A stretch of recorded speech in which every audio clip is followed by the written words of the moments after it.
Jeez.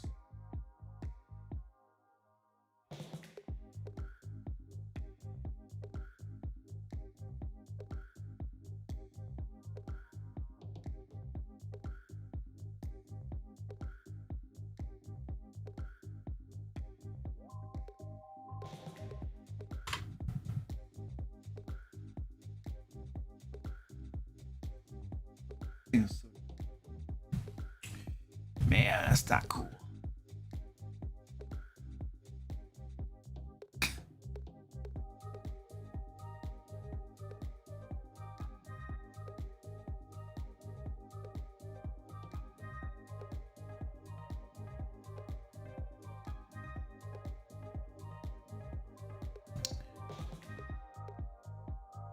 What's going on, folks? Stream hasn't really started yet, so I can't really talk to you. Sorry. It's the union rules, you know, it's like I can't say anything until I have this mandatory like 5-minute countdown, you know, that's how it goes.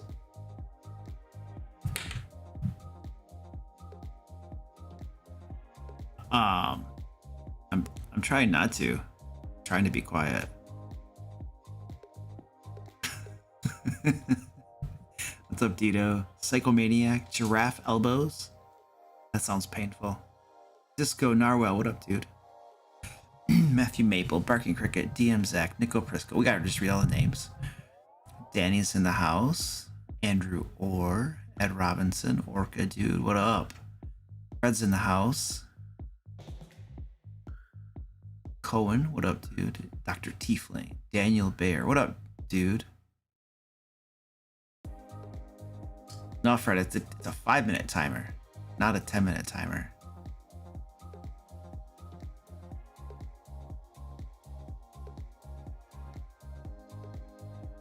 What's up, Tashio?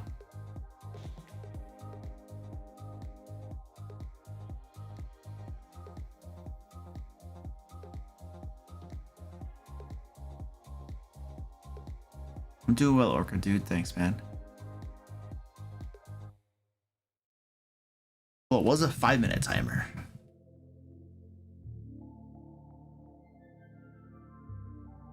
Is Malkuth in here? Didn't see him. Deceiver. Hey, Deceiver, what's the password?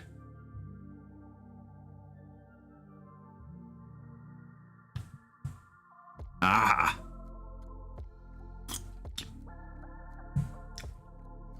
Ascalon, what up? First live stream, welcome, man. This is where the party happens every Friday night, dude. Of course, the party also happens on Mondays and Wednesdays over my Twitch channel, too. All right, look at that. Deceiver, what up?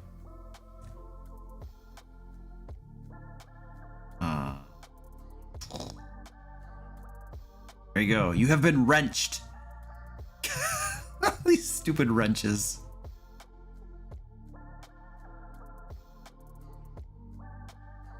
Yeah, Fire.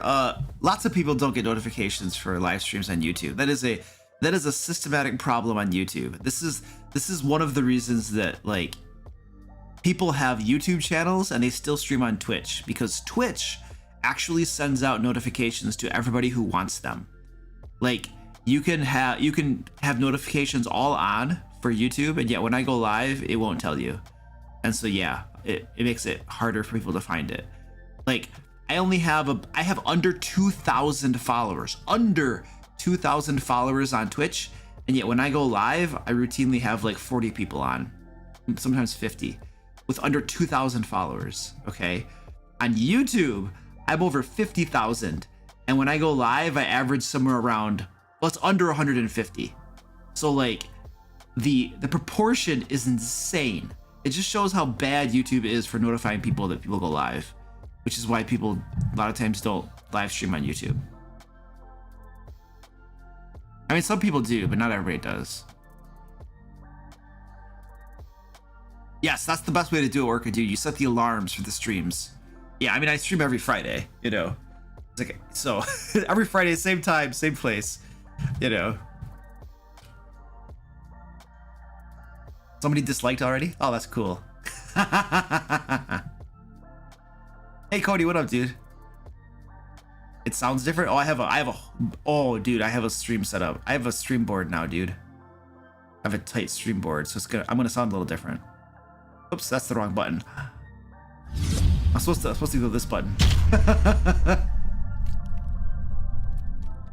Now I can go full screen. Yeah, what up? Yeah, Cody, I have a new stream board, which is why. Hold on a second. Let's go to my desk. Let's go to miniature. So this is the coffee cam, but I can rotate it to show you a bit of the stream board. That's this guy right there. So it does some cool crap with my voice. It makes me sound better, you know. All right, cool. Let's get this show on the road. I have my show notes right here.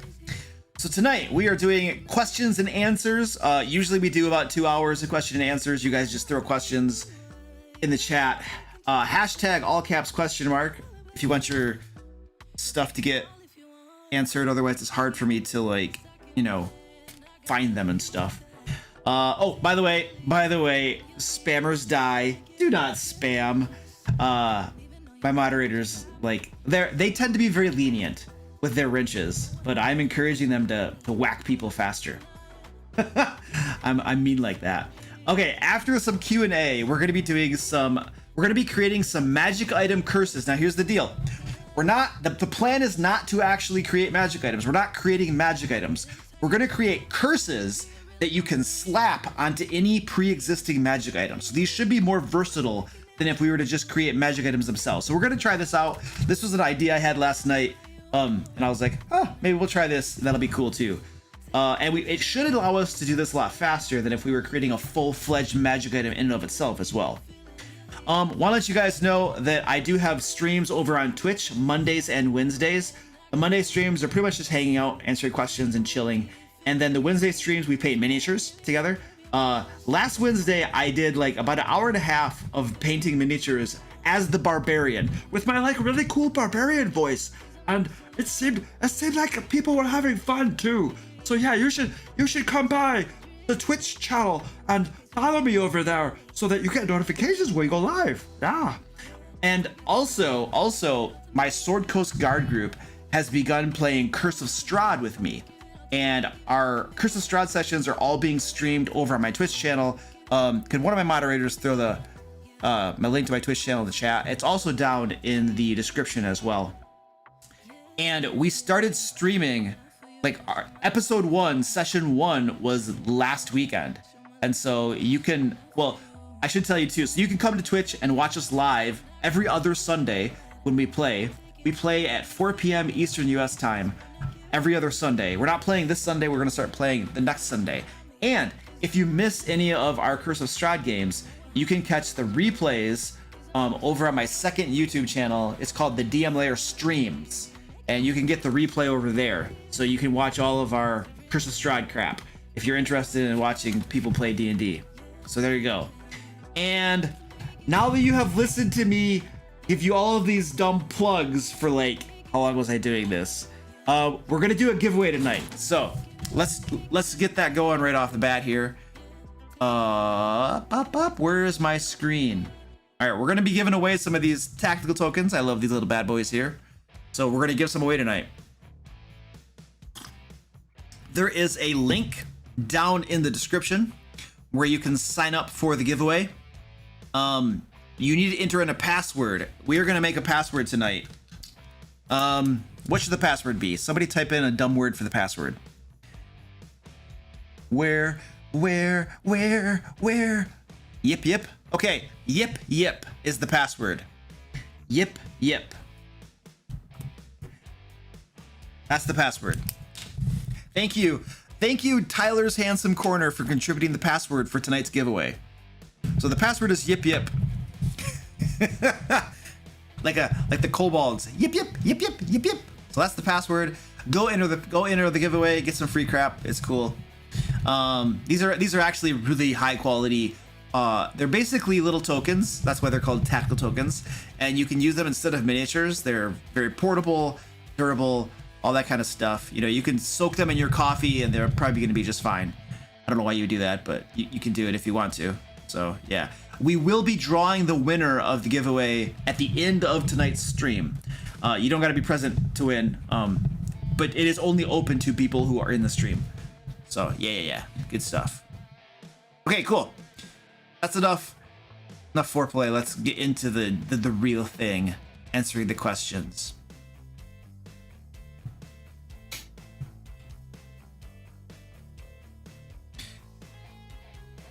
What's it? Yeah, that's right, Malkuth. Jack Mertz says, if you throw a puzzle at your players and they are having trouble solving it, how would you push them in the right direction? I don't think I would. I would not give them any clues or hints or pushes in the right direction. It's too obvious. It's like they know that I'm helping them, you know, and I think it takes away the fun of it in a certain way. It's like, oh, the puzzle was too hard and we couldn't figure it out and our dungeon master had to help us. So what I do instead is they're going to be like trying to figure it out and stuff. And most of the time the players are going to be able to figure it out. But if they can't, then what's going to happen is they're going to have an idea. They're going to try it. It doesn't work. They have an idea. They try it. It doesn't work. They have an idea. They try it. It doesn't work. And then just when they're starting to give up all hope and they're like, this game sucks, we're never coming back again, somebody's going to be like, wait, what about this? What if we try this? And then when they try that, it works and the puzzle unlocks or whatever bullcrap it needed to do. All right. So it doesn't matter what the actual solution was. It doesn't matter. It's irrelevant. All right. The entire game is about the experience your players have at the game table. Are they enjoying themselves and are they having fun? Whether it's the right answer or the wrong answer is totally irrelevant. So if my players are having trouble solving a puzzle, then that's what I would do. Now, historically, I probably am not very good at puzzles because my players usually solve my puzzles very easily. But here's something else to think about. One brain creating a puzzle, 4 to 5 brains to overcome it. These brains are probably gonna win, you know? So anyway, that's my advice for puzzle problems, I suppose. Vil says, what do you think about cursed magic items that give some buffs, but for the curse it plays with the mind of the player? Sure. You could give them a flaw or something they have to role play. That's a lot of fun. I have a player right now who started they're playing a game with like the fae and hags and stuff like that, and he started drinking tea from this hag, and he is addicted to the tea. And one of the consequences of his addiction is that he has a flaw that has now been added to his character, and he has to role play that flaw out. And he's doing an amazing job of role playing that flaw too. He's getting tons of luck points.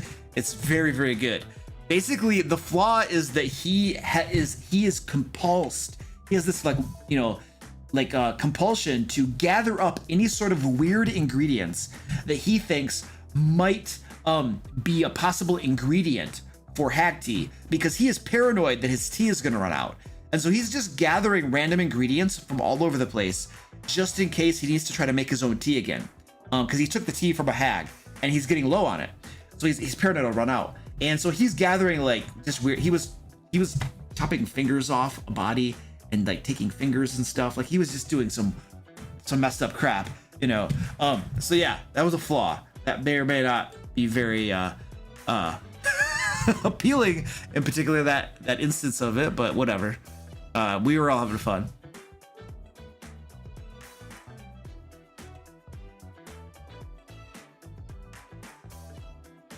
Chicken Tender Lover says, is your giveaway only for 18 years or older?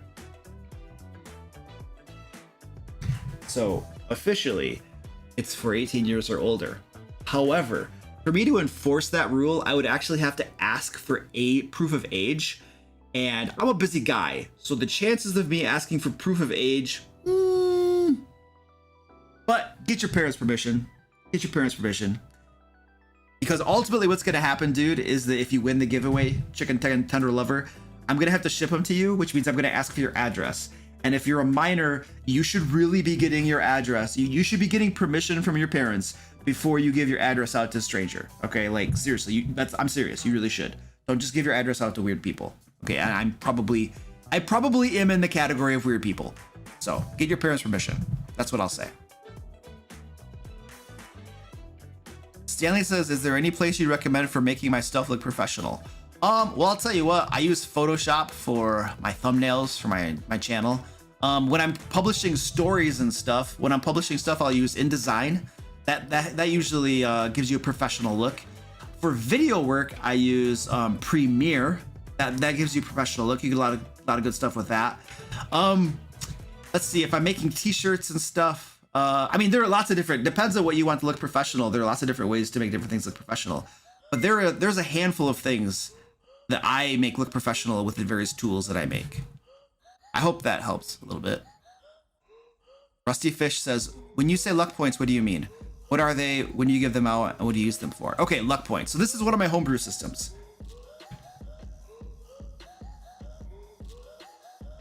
I have a video out there called, what is it called? My top 7 homebrew rules, my top 7 house rules or something. I don't know. Maybe one of my moderators can go find that and post a link to it in the chat or something. But basically, one of my homebrew rules is my luck point system. And basically what it is instead of getting inspiration, they get luck points. And the way luck points work is I roll some dice, usually a 1d6 or a 2d6, and they get that amount of luck points. And there's no limit to the amount of luck points you can get. You can get like hundreds of them if you want to. The way a luck point works is when you roll a d20, you can increase or decrease your own d20 using 1 luck point. 1 luck point is 1 up or 1 down. You're probably going to want to increase your own d20s. So you spend 1 luck point, it goes up by 1. You spend 5 luck points, it goes up by 5, right? For your own d20s. Now, you can also influence other people's d20s, players and the dungeon master, by spending 2 luck points for every 1 increase or decrease. So if your player rolls a really low on a saving throw, if your friend, like, you know, one of your other players rolls really low on a saving throw, you can give him 5, you can increase his save by 5 by spending 10 luck points. Or let's pretend the dungeon master rolls a die and it's really high and it's a to hit or something. You can use 5 luck, you could use 10 luck points to decrease my die roll by 5. So it's always 2 for 1 when you're influencing other people's d20s. So that's my luck point system. I use that instead of inspiration. It is by far probably my top favorite house rule. I asked my players. I emailed all my players when I was making that video, and I was like, guys, what is your favorite homebrew rule that I use? And by far, it was luck points. The other one was like allowing them to discuss their actions in between each round of combat. They get like a minute to talk about what they're gonna do and stuff. So, all right, let's keep moving here. If my player in a 1v1 game hires a merc, how strong should I make said merc for my players? Hey, Pegmabot, how you doing? Good to see you. Oh, that's right, Pegmabot, you were late too. I saw your comment above how you were late. You were like a couple minutes late. I don't know how I feel about that. Okay. How strong should you make the merc? So here's the thing. Like, if the merc is so weak that it just dies in 1 hit, it's kind of worthless. What I tend to do is I tend to give my hirelings, they don't have quite as many hit points as the players, but they have almost as many. Okay, they're very close. So if the players have 50 hit points, a hireling might have 30 or something.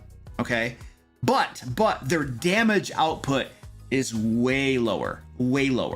So like they don't do nearly as much damage, but they're more survivable. That way they're not just churning through hirelings left and right. So the answer to your question really depends on what level they are, but use that as a rough guideline. Hope that helps. Explain to me the coffee cam.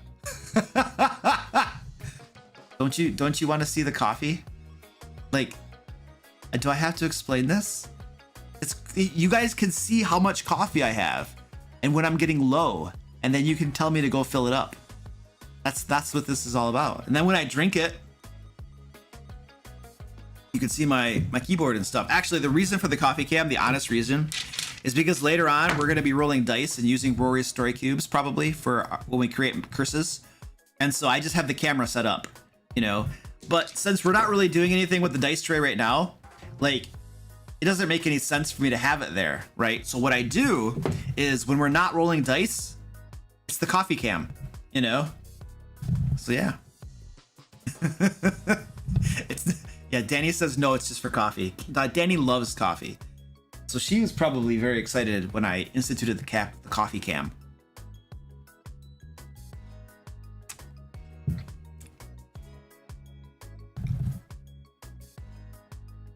Mr. Rugg says, have you ever made a class? Nope, never made a class. I don't homebrew classes or races. I think there's plenty of selection. Well, first of all, there are two reasons I don't do it. One, I'm not a player, I'm a dungeon master. And so I homebrew monsters. I create adventures. I have no interest whatsoever in homebrewing a class or a race or anything. Now my players might, you know, and if they want to, well, I guess they could, but anyway, so that's the answer to that part of the question. The next one is, I am making a gunslinger and I was wondering what you would do or any tips. Honestly, if I wanted to play a gunslinger, one already exists. I'm pretty sure Matt Mercer has a gunslinger that he made as part of his campaign. I'm pretty sure you can buy it as part of one of his books that is out there. So I probably would not reinvent the wheel. I'd probably just buy it, you know, and I would, yeah, that's what I would do. So that's what I would do. Where did the cat go? I don't know. Well, one cat's right here. Well, there are two cats. Yeah, they're kind of off camera.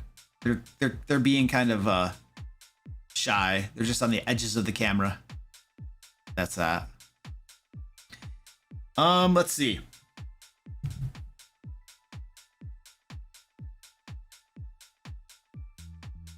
Beth N says, if a sorcerer casts a spell of concentration, do they know if the target fails their save? Specifically the slow spell, which doesn't require. I say yes. I say yes. They know that if you're concentrating on it and they made their save, the spell is not in effect. Therefore, you don't need to concentrate on it. If they failed their save, the spell is in effect. Therefore, you have to concentrate on it, and you know. So in that particular instance, I say yes, they know. Now, if you have a spell that can affect multiple targets, then I would say that you know that it worked on at least one of them, but you don't know exactly which one. So that's how I would rule that. Jeff Naley says, what's a good level to give a party a bag of holding? Honestly, dude, I don't think it matters. That is a magic item that, like, it's pure utility. It just makes life easier. You don't have to worry about carrying crap and how much you can carry. You just throw it all in there. And so, like, especially in a game where you just want to, like, hand wave carrying capacity, you can give. My friend John says that he gives his players bags of holdings at super low levels because he just doesn't want to deal with carrying capacity. Now, I don't like dealing with carrying capacity either, and so usually what I do is I just don't pay attention.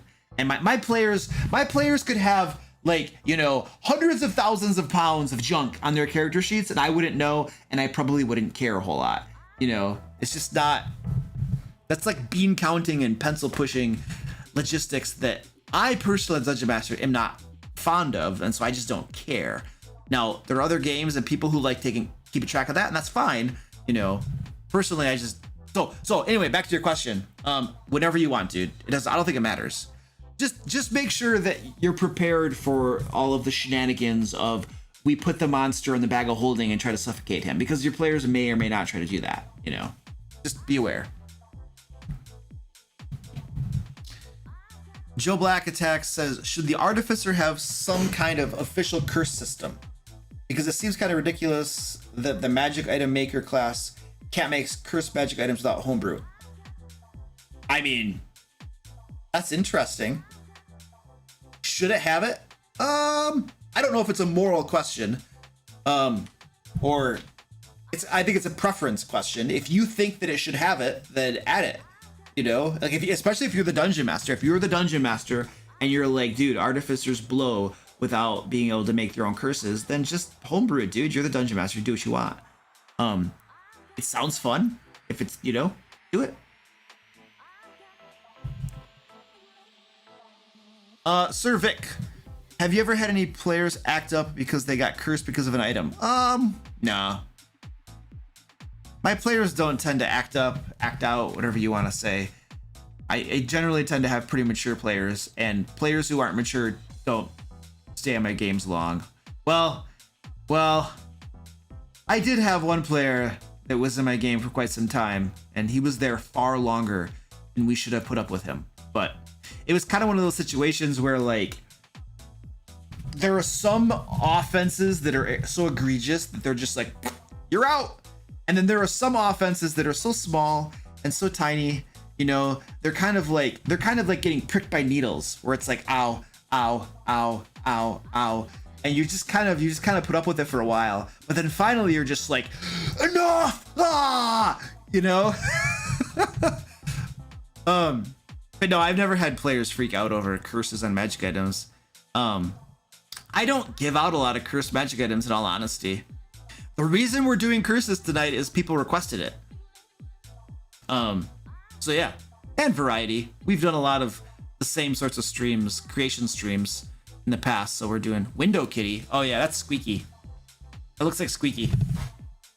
Yeah, that's Squeaky. There's another cat. Right there.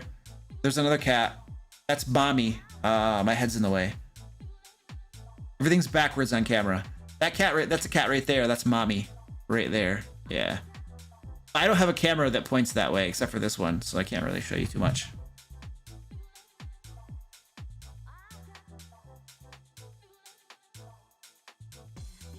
Dan McIntyre, what up, dude? Any ideas for quests after a PC death or TPK? Yeah, I do. The game I'm running at the moment, TOD, what is that? Tomb of Destruction? I don't know what that is. I probably should. Has had a few close calls, and I'm wanting an adventure to bring them back.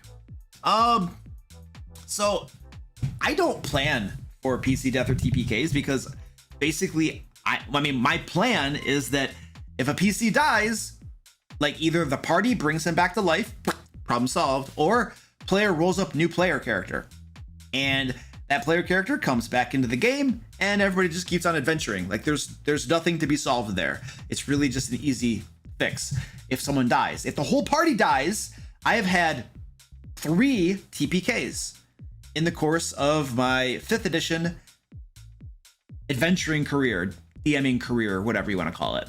And in each case, they die, they roll new characters, and they go on the exact same adventures the previous ones were going on.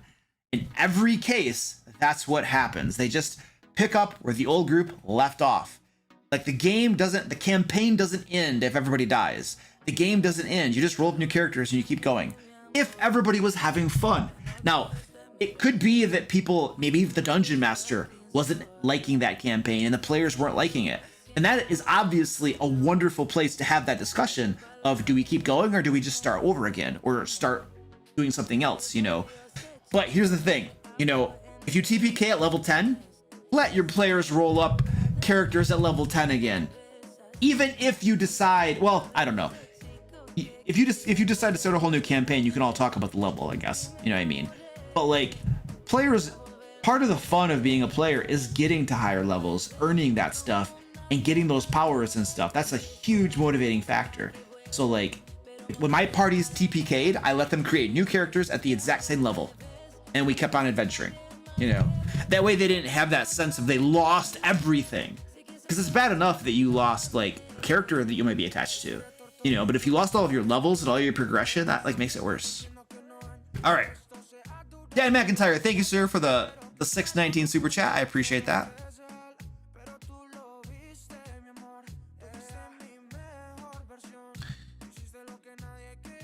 Wow. Alex Picar says, how would you handle a situation where you have given your players 2 powerful homebrew items without taking them away or disrupting the flow of the game? So, dude, like, if those are the constraints, if not taking them away is a constraint, then you have one option, really. You make everything in the game more powerful. And if you're running a module, you make everything in the module more powerful, and you got to rewrite all of the encounters in the module. If that's the constraint, then that's really, like, the only choice you have.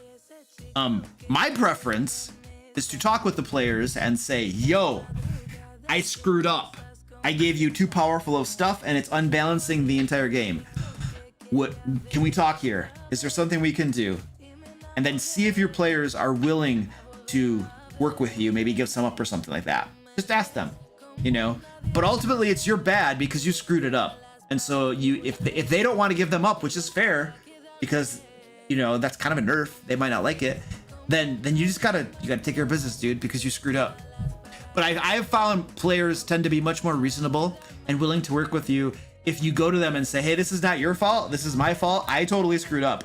Own it, own your mistake, and then ask them if they're willing to help you out, right? You're owning your mistake and you are appealing to your players to help you, right? Because you screwed up. Don't just go in there and be like, I'm taking your magic items, because that will piss them off. Almost assuredly. Make it a discussion. Exoscalibur, what's up, dude? How you doing? Do you think that almond Hershey is fermented enough? Ooh, I don't know, dude. I'd let it keep going, man. This sounds like you should keep it going. Give it another year or two, dude, for sure. Okay, I gotta cut away real quick, and then we'll come back to questions here. Where's my thingy? Where's my thingy? All right, I want to shout out all of my awesome patrons and members who help support the channel, help support the content I create. You guys are all awesome. In particular, I want to thank Artemis Themp, Beoban, Bewitched Gamer, Candy Sora, Clammed Oyster, Celestea, Danny A, Iron Lord 79, Joe M, Joe Doe 1020, Joseph H, Kurt Y, Malkuth, Meepy 670, Mirador, Mr. Lemon Pie, Mr. T, Nathan, Patrick C, Pebcock Era, Penguin Butt, who's in the house. Actually, a lot of these people are in the house. Rainier the Conqueror, Sophia W, Son of a Sofa Man, Tactical Tokens, Theta Tag, Vokai, Yokai, sorry, and Zub the Zombie. Thanks, guys. You guys all rock. I appreciate everything you do for the channel. All right, couple super chats coming in. Let's see what we got here. Bill, thank you, sir, for the $5. I appreciate that. Making a spaceship for planescape travel. Okay, so something I've never done before, but I'll do my best. What's some cool ideas for the ship? I have a museum, medbay, and star map. Holy crap, dude. Okay, so this is what we're gonna do. I don't know. Let's see if we can figure this out for you. Okay. Random spaceship room generator. Let's see what we get. Sci-fi random generator. Oh, Donjon. Let's see what Donjon's got going on for us. Well, these are like cyberpunk jobs, spaceships.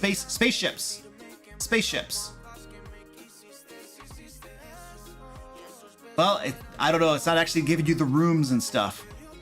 It's not actually telling you the rooms. All right, here's the other thing we can do. Let's go to the source, Dungeon Master's Guide. I don't know anything. I don't play Starfinder or anything. So like, what I would do, dude, is I'm gonna give you a D&D answer. Where's the Dungeon Master Guide? Dungeon Master's Guide.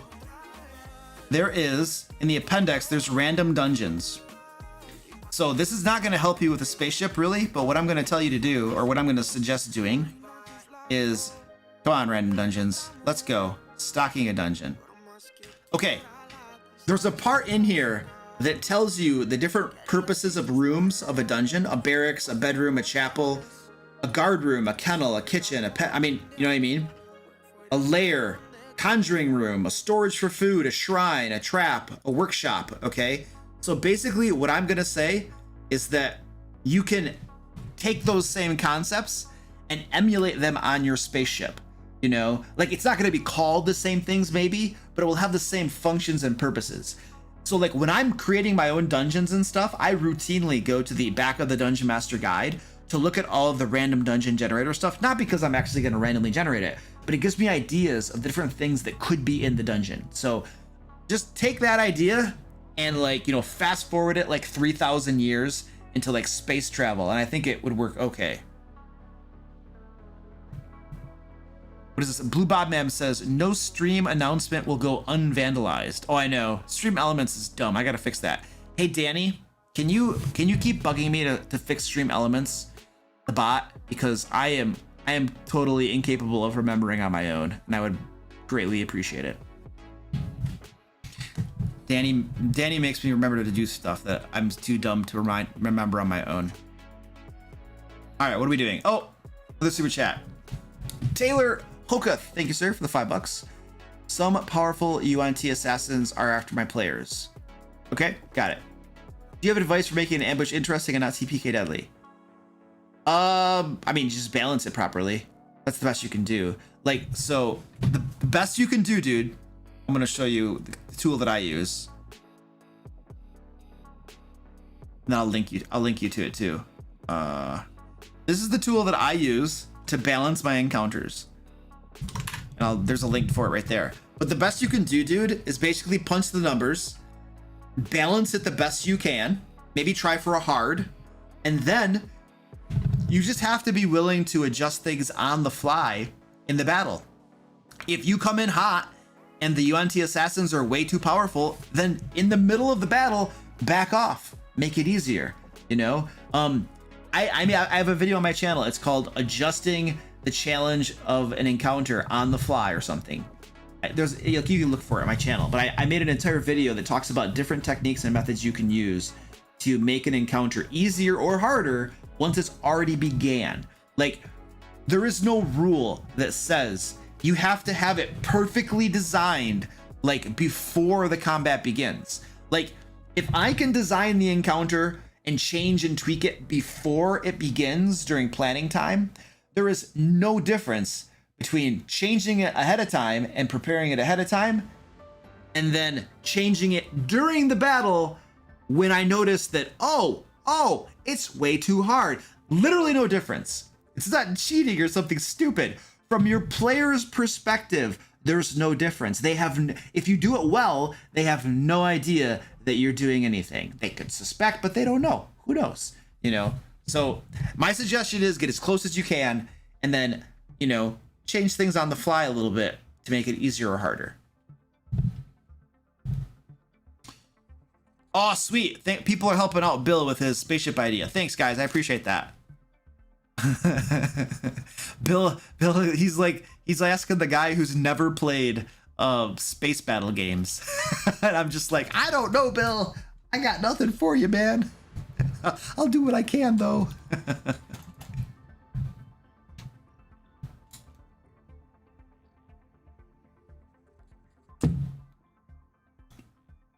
All right, let's go back to our spreadsheet.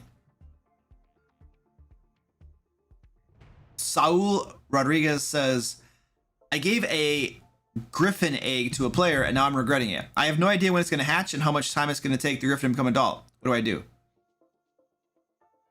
I mean, you just figure out the time. It takes 2 months to hatch. There you go. And the average lifespan of a griffin is 40 years. Therefore, it takes 10 years to become an adult. There you go. Questions answered. And while it's becoming an adult, you cannot ride it, and it must be trained, and it must be fed. So it takes 10 years of game time to get it to be an adult. There you go. You got that solved. So the player has something to do during downtime. Take care of your griffin. Hire somebody to train it, or you train it during downtime. But until it becomes an adult after 10 years, you're not riding it. You're not doing anything. You just have a pet griffin. There you go. Problem solved. My back itches. That's how I would do that. I had players once who my Sword Coast Guard got enough griffins. Was it griffins or hippogriffs? I think it might have been hippogriffs. They got enough hippogriffs where all of them could ride and fly around. And they were like, I want to say they were like level 5 or 6 or something. And do you know what quickly happened? Like, enemies would be shooting at them with arrows and stuff, and they would have a hard time hitting the fighter because the fighter has an armor class of 20. But you know what doesn't have an armor class of 20? The hippogriff. The hippogriff has an armor class of like 12 or 13. And so guess who quickly became pincushions? Like, they lost all of their hippogriffs except one, like in short order, because the hippogriffs are easy targets compared to the players who have all these defenses. And so that was, my players still always still kind of like, you know, poke fun at me and say that I just, you know, heartlessly killed their hippogriffs, but it makes total sense. Like any smart, intelligent enemy would shoot the hippogriffs. If the hippogriffs are not wearing armor, which they probably can't because they have to fly, and the players are, the enemies are going to shoot the hippogriffs. And there are like area of effect spells and stuff like that. So I'm not suggesting you kill the griffin. I'm just saying, you know, crap happens.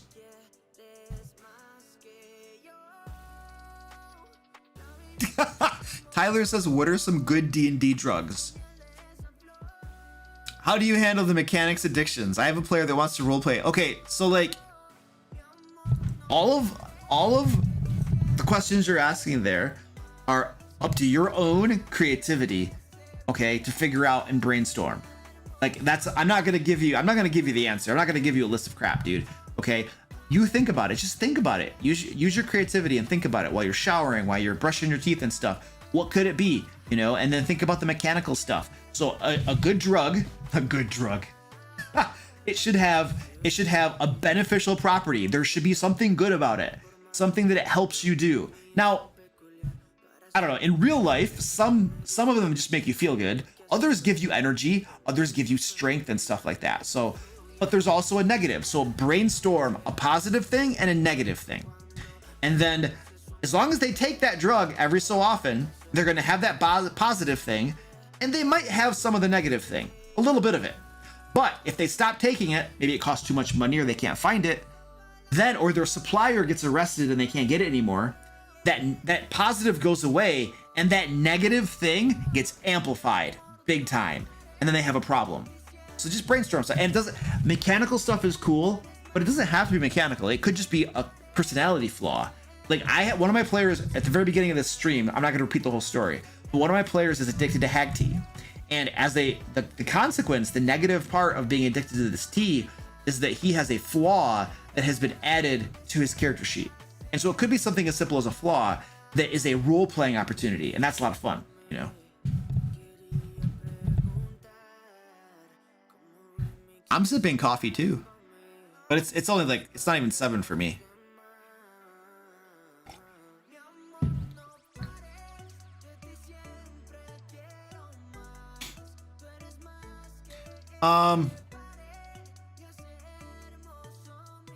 Cody Gravely says, can you share your ideas of the lingering wounds you mentioned on your Curse of Strahd streams? Oh yeah, I can do that. Hold on, I'll pull it up. I'll just show it to you real quick. These aren't my ideas, by the way. I just want you to know. I'm about to show you some stuff. I did a Google search and I found these things, and so I can't claim credit for any of these. But basically, hold on a second. Let's go to my desktop. So my lingering injuries, like you probably can't see this because it's too small. I'm not gonna do all of these. This was a Google search. I literally just found this on Google. Basically the idea is that, you know, when you drop to 0 hit points, you get a lingering injury. Because right now in 5th edition, there is no consequence to dropping to 0 hit points. It's just like, oh, I dropped to 0. Well, la-di frickin' da! The bard or the cleric is gonna cast Healing Word, boop, as a bonus action, and I'm back on my feet. 0 consequences to dropping to 0. And dropping to 0 is like you have received enough damage to almost kill you. And yet, dropping to 0 has no consequences in D&D 5th edition. So I kind of don't like that. I feel like that's kind of lame. And so lingering injuries are my solution to dropping to 0. And I am planning on probably doing a video on this someday, but this is my solution to making dropping to 0 more important. Now, ask any of the players in my Ancient Dragon. Yes, Malkuth, these are the same ones you guys use. Malkuth with the wrench is one of my players in my Ancient Dragon Patreon game. And we use these lingering injuries. And basically, you could have multiple of these. If you drop to 0 3 times during a combat, you get 3 of these. Some of these things are like super bad. Some of them, not too many. Most of them are kind of like, meh, not that bad. Basically, so like this is really horrible. Losing an eye, losing an arm or a leg. These things are pretty bad. Most of them are middle of the range and aren't that bad. Some of these are really cool. Like my players love this one. 96 through 100 is a minor scar. The scar doesn't have any adverse effect, but chicks dig it. Actually, is this where I got it from? Hold on a second. This might be where I got it from. Oh, this is where I took it from. Oh, look at this. Oh, cool. I can give credit. So this is where I took it from. I'm going to link this in chat. This is the website where I got these ideas from. So there you go. You can go to the source. Now, I will tell you, hold on a second. The way to get rid of these is, now check this out. Many of these lingering injuries say that they are removed by magical healing. But I'm telling you, like, that's not good enough. Magical healing is so prevalent in D&D 5th edition that they're going to be gone so easily. So the rule that I have is that you have to have a combination of magical healing plus a short or long rest. And that makes the lingering injuries stick around just long enough to be meaningful in the game. Now, some of these are so bad that you have to have like regeneration or something, but those are you have to roll like below a 6 or something to make those bad ones. But I will tell you that before you implement these, you might want to read through them, because we found some that are so horrible that we changed them on the fly. One of them was like, something was broken, and if you attempt an action in combat, you have to make a Constitution saving throw of DC 20 to be able to take an action. Otherwise, you can't do anything. And that is like ridiculously high. Even for the higher levels of the games, you know, players could be failing that. And my players were like level 4. And so they had no chance of making that. So I changed that. So I would read through those and make sure you don't, you know, totally screw your players over.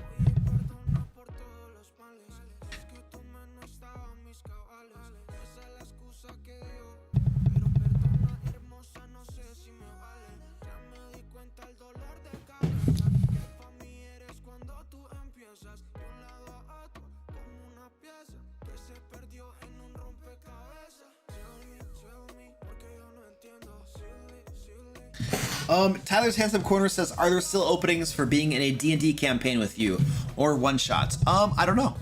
Let's take a look. I don't think so. I mean, that's my Patreon. My Patreon is where I have the openings and stuff. So let's go over here and take a look. I think it's all full, dude. I mean, the game itself is totally full. And then, but there is a tier where you basically wait. You get in line, basically, is one of the tiers. I just have to find it. You want to like actually show me? There we go. All right, so we're gonna scroll through this together. Where are these things? Show more tiers. Okay, here we go. So $2. So we gotta scroll. Lots of tiers here.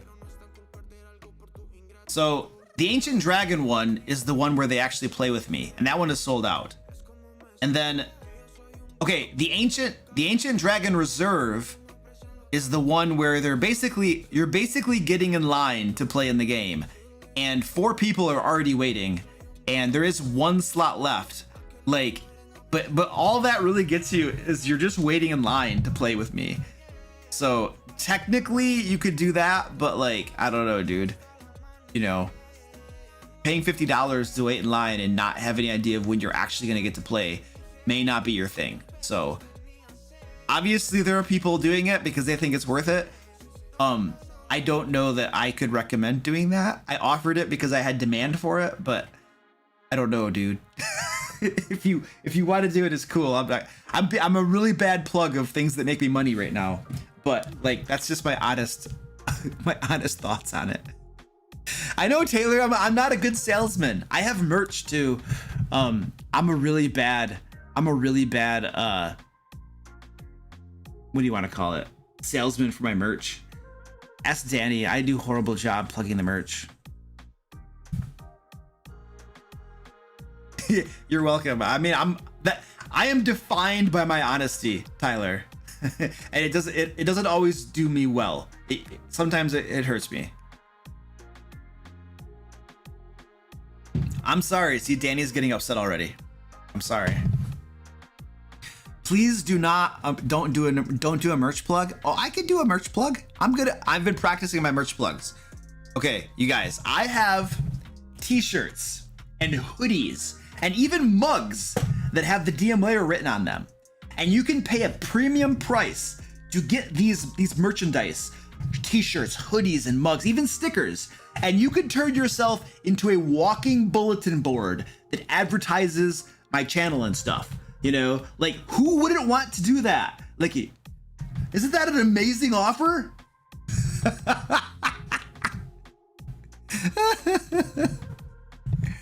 I remembered the stickers. Yeah.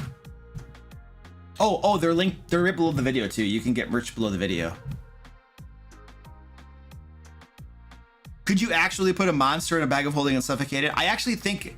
I mean, read the description. Like, I mean, we could go read the description. Like, you know, just bag of holding. Let's see what it says. It probably gives. I mean, it literally says, you know, stuff is in here. What does it say? I think it says blah blah blah blah blah blah blah blah blah blah. Where is it? I think it says it has enough. Does it say oxygen in here? Here we go. Breathing creatures inside the bag can survive up to a number of minutes equal to 10, divided by the number of creatures within. Minimum 1 minute, after which time they begin to suffocate. So there you go. So it has rules for it, which means that you could technically do it. Yeah. I've never had a player try to do it, but you can technically do it. Melchior the Wiseman says premium price equals it costs about twice what it should, but at least it looks nice. The t-shirts are like $20, so that's not that bad. Like, if you go to a cheap store to get a t-shirt that has something across it, you're gonna be hard pressed to get something too much cheaper than that. That's not that bad, dude. Plushies of Gary the Intern? Oh yeah, Sean, that'd be funny.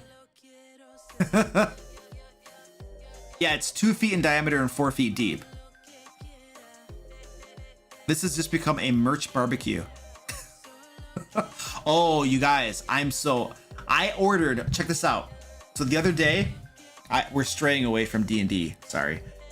The other day I have a grill. I have this charcoal grill, this very, very nice charcoal grill that I bought.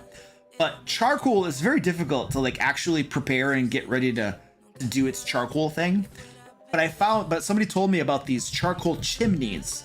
It's these chimneys, basically, you put the charcoal in it, and then there's little type of like little fire starters you put below it, and it prepares them, and then you dump them out, and your charcoals are beautiful and ready to go.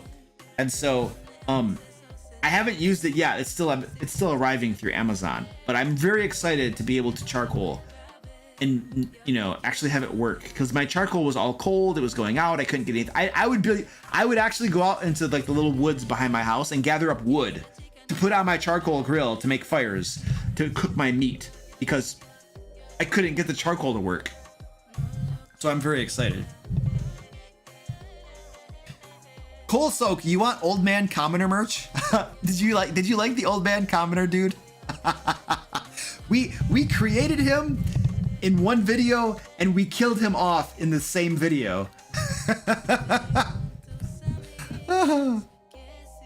So you smoked stuff. Pretty much, Daniel. Yeah, pretty much. All right, I'll head back to my question sheet.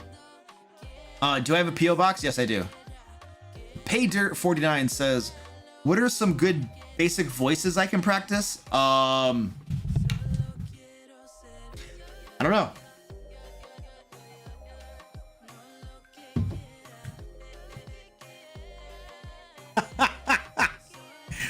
Stanley, that's a funny question, Stanley. I'll answer that question in a second, Stanley. Voices. So I don't know, dude. I'm not very good at voices. I'm not a voice actor or some bullcrap. I was watching a stream on Twitch the other night. it was just this basically random stream that I found. When I stream on Twitch, I always raid somebody afterwards, and I usually try to raid a small channel afterwards, just to give them some love and stuff. And I raided this channel, and the dungeon master was doing an amazing dwarf voice, and we all know that dwarf voices are like, you know, Scottish, Irish type voices, but it was amazing. I loved it. I was just like, oh. So like most of the like channels that I raid on Twitch, I don't actually follow them, you know, I'm just trying to give them some love or something. But this channel, I was like, you know what, I'm actually gonna follow this channel because this dude was doing a legit voice, you know, and his players seemed pretty cool too. Anyway, not the point. Voices, just pick a handful, dude. Just pick a handful that you can reproduce easily, and then you practice them, you know. Like, I have this like rough, gravelly voice if I want to sound really evil or something. Okay, I'm not very good at female voices. Usually I just like raise my voice. I just talk like this, and this is my female voice, and it's really horrible, but this is the best I can do. I'll try to have like a noble voice or something, you know, just talk like I'm a little bit haughty or something. You know, this is actually kind of like the wizard's voice, to be honest. I'll have like a high-pitched voice, like if I'm gonna talk like this. Hey guys, how's it going? Hello there, I'm just an intern here. I don't know, dude, I don't know if I have recommendations for specific voices, but I just found voices over the years of doing it that have become just normal, like standard voices that I do. And sometimes I just make crap up on the fly. I'll just do something weird and I'll stick with it, you know? Right now for Chris Estrad, I'm doing my like, it's like a Russian voice a little bit, you know? So I practice talking like this, and then lots of people, especially the Vistani, they talk like this, you know? Because this is how they talk. So I don't know, I just do crap, dude. I'm not very good at it. I don't want to talk like the barbarian. Everybody makes fun of the barbarian, and that's not very nice. You should all actually, if you want to hear me talk like the barbarian, Wednesday on Twitch, I'm gonna be painting miniatures, and I think I'm gonna paint miniatures like the barbarian the whole time, because he's such a lovable person. Everybody loves the barbarian. He's good. Yeah, Penguin Butt likes the barbarian. Oh, that's a Slavic voice? That sounds like Dracula? Okay, I mean, well, yeah, I don't know. What does Strahd sound like? Oh, that's what Melchior was saying. Yeah, Strahd probably sounds like, yeah, like Dracula. I don't think I can do that super well, though. I mean, I would probably try my best, but yeah. Yeah, Generous Heel. We were doing I was talking like the barbarian for like an hour and a half last Wednesday. And people seem to like it, so I was like, I'll just try this again. I'll get very fast feedback. Like, if people don't like it, then I will notice very quickly that people are leaving, and I'll be like, oh, okay, I guess I don't like this. It's better than talking like the rogue. That would hurt people's ears and my throat. I can't do that very long. Orca Dude says, how do I become a patron? There is a link down below. Do we have shortcuts for that? Nope, we don't. Hey, Danny, can you bug me to add a moderator command, a bot command for a patron link? Because there should be one. Anyway, there's a link down in the description of Orca Dude if you want to become a patron. You click it, it'll give you information about it, the different options and stuff. There's like, there are different levels and stuff, Orca Dude. You can get access to like the VIP Discord channel. You can get, we have monthly hangouts too, that we all get together on voice, like video and voice chat, and we have a monthly hangout. All of my patrons at a certain tier, you know, and above, we do that. You guys get to help brainstorm ideas for videos that I do. You can vote on videos that I do as well. So there's lots of cool perks for being patrons. You can click the link to the Patreon page. There's also the join button here on YouTube. You can become a YouTube member as well, and you get a lot of the same perks. But the perks are pretty much the same, and I'm going to be totally upfront with you. If part of your desire of becoming a patron is supporting the channel, then like Patreon takes 5% of the money you give as their own. YouTube takes 30% of the money you give as their own. So If part of your desire in becoming a patron is supporting the content I create, I strongly recommend Patreon, because they take less of the cut and more of the cut comes toward me and thus creating the content that I create, right? Twitch, for what it's worth, takes 50% of your subs, which is just insane. But anyway, but there are lots of perks. The perks are mostly the same, dude. They're almost identical. The patron perks go higher though. There are additional ones in the patron level. So yes, Twitch takes 50%. It's nuts. Yes, Patreon is definitely by far the choice, because you are literally paying the same amount of money, whether you're on Patreon, YouTube, or Twitch. You're literally paying the same amount of money, but more of it comes toward the content that you want to support. And so Patreon is by far the better choice. Hardcore.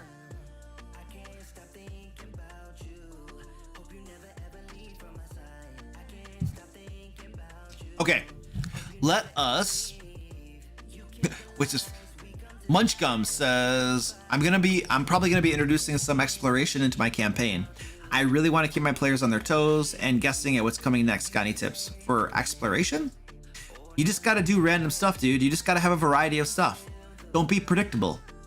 You know, traps, but don't always have your traps in the same spots. You know, put them in different spots. Sometimes the trap isn't on the chest. Sometimes the trap is depleted. Sometimes it's already been triggered and people get paranoid and then it's already triggered or something, you know? Secret doors, have secret doors be in different places. Exploration is about, you know, traps, secret doors, finding cool stuff, poking around, you know, let there be lots of places where they could find treasure or they could find cool stuff, but not always will they.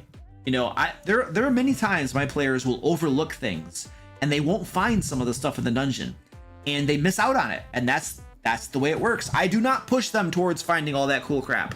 If they miss it, they miss it. And so they need to be the ones that are like exploring and poking around and finding that stuff, or otherwise they'll miss out. But I would say my biggest tip, dude, is just variety. If you guys, this ticked me off. You guys, this, good gravy. Okay, so I am running Curse of Strahd for my groups. This is the small rant, one of my classic rants, and there's a little bit of a spoiler for Curse of Strahd. It's not a big spoiler, but it's a little bit of one. I am reading through Valaki right now. It's one of the towns, and there is one. I'm not actually going to show you anything besides the cover, despite getting it. But there is one of the buildings in here where there are about 3 or 4 traps in the building. And guess what? Guess what?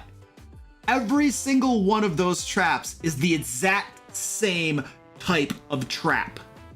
And I'm just like, that is so lame and unimaginative. Now, okay. Thematically, it kind of makes sense, because if you're going to trap out your house, you're good at making a trap, or you're going to hire one person to make the same trap. So I guess it could make sense from like a real world perspective of, I have to make traps and I'm good at this one, or I'm going to hire a person who can do this one, or I'm buying like 5 traps of the same type and I got like a bulk discount and I'm going to install them. So it makes sense. But from the player's standpoint, it gets lame and boring when they find the same trap every time. So that was my rant for Curse of Strahd. I'm done.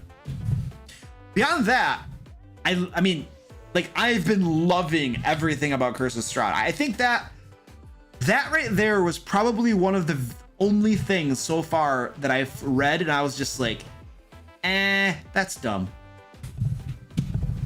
But almost everything else, it's like, woo, I really like it. What's my stance on fudging die rolls? Says Tyler's Handsome Corner. I don't really have a stance. My stance is, as a dungeon master, if you are going to fudge die rolls, then that's your choice.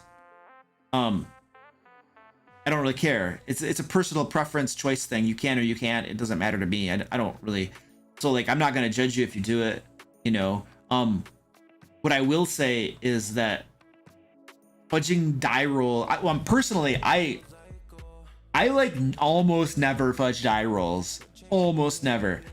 And when I do fudge them, it's usually on something like a random encounter where I'm like, This is not a good time. The pacing right now, where the story is going, where the session is going, this is a bad time for a random encounter. So we're not going to do that. I don't care what the dice say. Goodbye. We're not doing it. Or they really need a random encounter. This session has been really heavy on social interactions and exploration, and I have players who love combats. So you know what? We're going to have there be a random encounter. I don't care what the dice say. Now, fudging during combat, it has been a long time, years probably, since I have fudged dice during combat. I just don't do it. There are other ways to cultivate the gameplay during combat, to switch things from one side to the other, and fudging dice is the lazy way to do it. Honestly, it's lazy. It's easy, you know, and there are other better ways to do it, in my opinion. Now, technically, does it matter how you're influencing gameplay? Maybe not. I don't know. This is just my own little thing. I could be off base, but at any rate, dude, if you want to do it, I don't. Doesn't matter to me. Just don't let your players catch you, because the whole point is them not to know that you're changing the game one way or another, you know. And if you do fudge, and if you do cultivate the game experience, remember, the outcome, the desired outcome, is not that you win. The desired outcome is that your players have fun. Every decision a dungeon master makes should be heading toward that one endpoint of our players having fun. And so, like, those are the decisions, right? Or that is like the motivation for the decisions, I should say. Mr. Ruggs just ate 6 pieces of pizza. Dude, you're like, I can't move. Oh, dude. I like pizza a lot. And I get these pizzas from a place near me, and they're good sized pizzas, and they're really good. And I can have, if I'm really hungry, I can have 2 slices, maybe 3. And then I have to stop, because if I go beyond that, I'm just going to be like, you know what I mean? I used to eat way more than that, and it was just painful. And I'm like, why am I doing this to myself? I should eat less, not be miserable. And then tomorrow or whatever, I'm going to eat a couple more pieces, and I'm going to be happy again. This is not a comment against you, Mr. Ruggs. Now he's saying he's having another. I'm totally not judging you, dude. I'm just talking about pizza. I have a little bit of experience with pizza.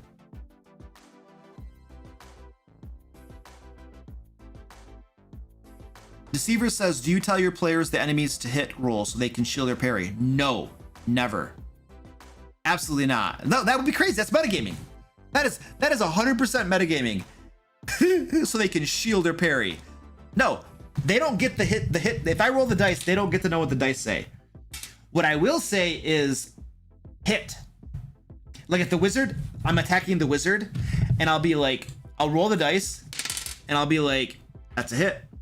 And I'll wait, and the wizard will be like, shield. And then I'll say either still a hit or okay, it missed, you know? But I will never tell them the actual number. That's ridiculous. Why would I? It's totally metagaming. That's absolutely 100% metagaming at that point. So yeah, we never do that. Metagaming, I am enabling their metagaming at that point. There are a couple game mechanics in the book that actually indicate that you should let your players know what you rolled. But they literally say that. Like it basically says, you know, that the player can look at your die. But if it doesn't say that, then not allowed.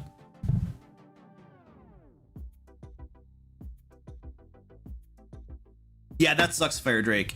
That totally sucks, dude. Yeah, pizza is one of my favorite foods.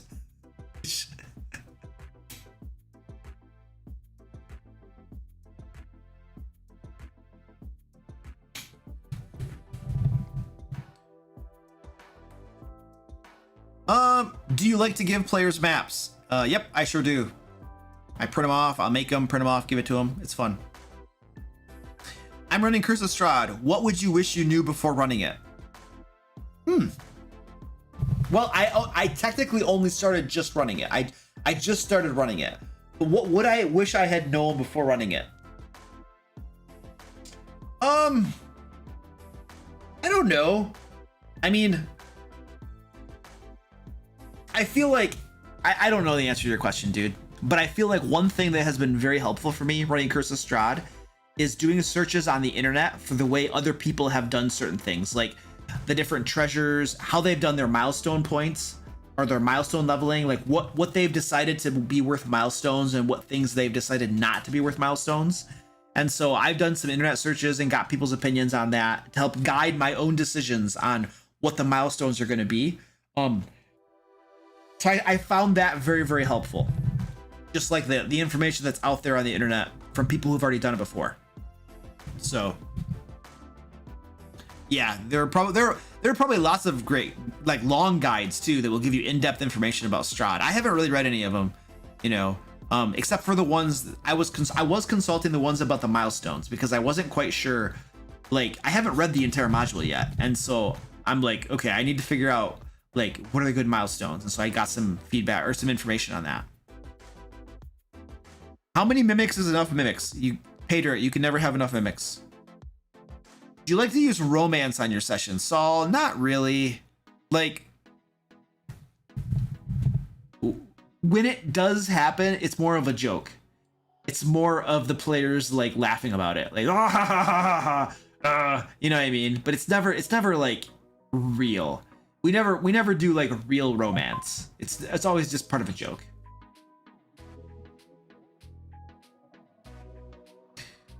Sean Douglas, what up, dude? Hey, Sean Douglas. Like, I think you're the same Sean that played with you. You were the one-shot winner of us. I gotta tell you, dude, like, I was insanely impressed by the level of your role playing. Like, hardcore, it was amazing. I actually, Sean, I'm gonna tell you right now, I have a list here of 4 people that I want to play D&D with again. Just because, and you're one of them. I have a list of 4 names here that I want to put a D&D game together with to just be able to play. I could probably just tell you guys who it is. So I don't know when this is gonna happen. But I really want to play D&D again with Sean, Penguin Butt. I don't think we've played before, but we were in the hangout and I thought it would be really fun. And then Ranwin, Tiffany, you played with us. I want to play again with you. And then I want to get your husband, Tim, also, or Timothy, I don't know, whatever he goes by. I want to get the 4 of you in a D&D game, and I want to play D&D again. So I know 2 of you have already played with me before. I literally wrote your names down because I was thinking about this. So 2 of you had played before, and then 2 of you I don't think have. So I want to make this happen. I don't know when it's going to happen, but I have it on a piece of paper. That's the first step in my getting something to happen. There, now I've publicly broadcast it. It locks me into having to do it. Oh no, we haven't played before, Pema, but we're gonna make it happen. Hey, Tiffany's in the house. Yeah, we're gonna make it happen though. I gotta figure it out. Yeah, like seriously, Tiffany, you and Sean were such amazing role. And Tiffany, I loved the voice you were doing. That voice you were doing was amazing. So like, and then your husband was like, or I don't know if he's your husband, but your significant other, whatever it is, I don't know, whatever. He was like rooting for me the whole time and watching and crap, and so I was like, oh, I gotta get him in on this too, you know. So yeah, we'll make it happen. Yeah, DM Zach says it's on paper, it's official. It's literally here. Like, you can probably show it to the camera. You know, it's literally right there. It's written on my piece of paper to do this. So there's the proof. Oh, Sean actually had a question too. Sean says, how do you handle sorcerers using sorcery points to adjust spells cast from magic items? It seems a little unclear if they should be able to split fireballs, for example, using a magic staff. Split fireball? Oh, well, let's just look up sorcery points in D&D Beyond and see what it tells us. Sorcery point? Sorcery points. Let's see what it says. You failed your investigation check. Really? Sorcerer. Okay, I guess we're gonna have to go to sorcerer.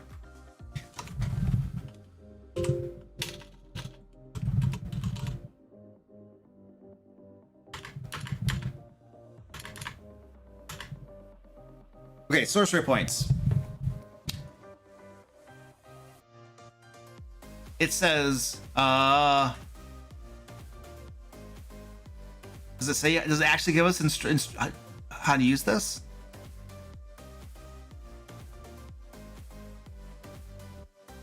I'm like reading it. Flexible casting, creating spell slots,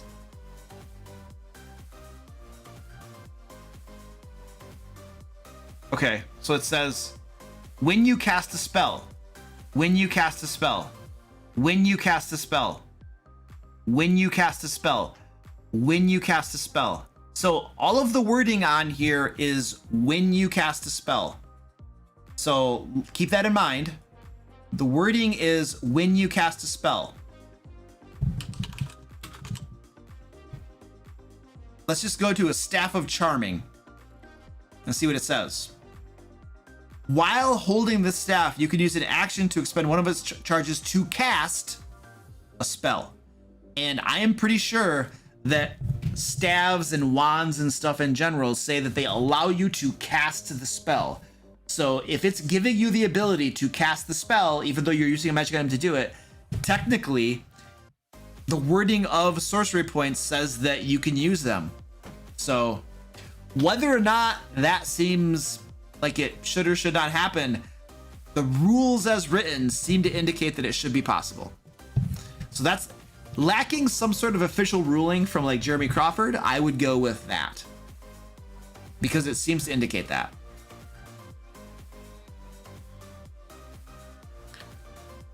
Mr. Rugg says, what is your favorite level to start a campaign at? 1. Always 1. Well, I should throw a caveat to that though, because we are starting my Curse of Strahd game at level 3. And the reason we're starting at level 3 is that Death House, which is supposed to be for levels 1 and 2, is not designed for levels 1 and 2. Like, somebody needs to stop doing stupid crap over at Wizards of the Coast and designing levels 1 and 2 adventures that will TPK you if you actually go in at level 1. So I don't know what's going on over there. Like, this is a problem. This is a legitimate problem because Descent into Avernus has level 1 encounter that will kill you off the bat. Who else does it? Oh yeah. Waterdeep Dragon Heist, level 1 encounter has an intellect devourer in it. It will kill one of your players instantly, and it's almost guaranteed to do that. So I don't know what they're doing over there, but they need to get their heads out of their butts, I think, and figure out how to make level 1 adventures that don't kill people at level 1, because that's really dumb. So anyway, okay, the rant is over. I started my players at level 3 because I didn't want to change Death House. I just said, you're going to be level 3 now.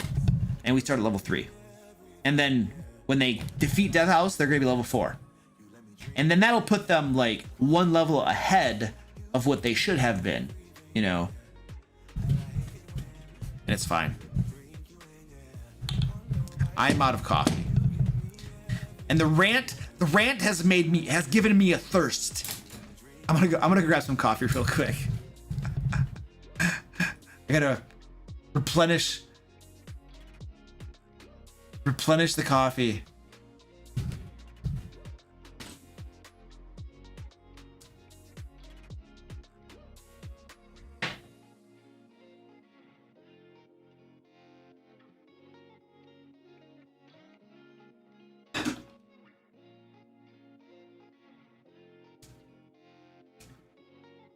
And like somebody over at Wizards of the Coast is like, you know, well, Luke, you know, it's like level 1's really squishy. It's really hard to design a game for level 1, you know, or design an adventure for level 1. You know, things are really swingy at low levels and stuff. And I'll be like, dude, who designed the game? Like, I can make that complaint because I didn't design the game. I just work here, you know. But like, the designers can't make that complaint. You made the game.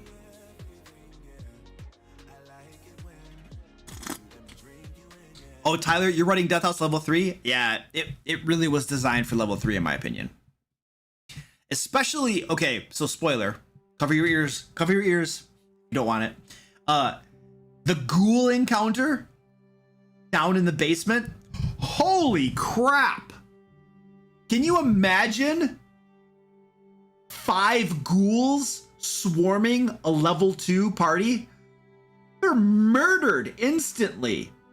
That's what happened to my party when I was playing Curse of Strahd and we were low level and we got swarmed by 5 ghouls. Dead. So at level 3, at least you have a chance by by my looks of it when I was looking at it. It's crazy.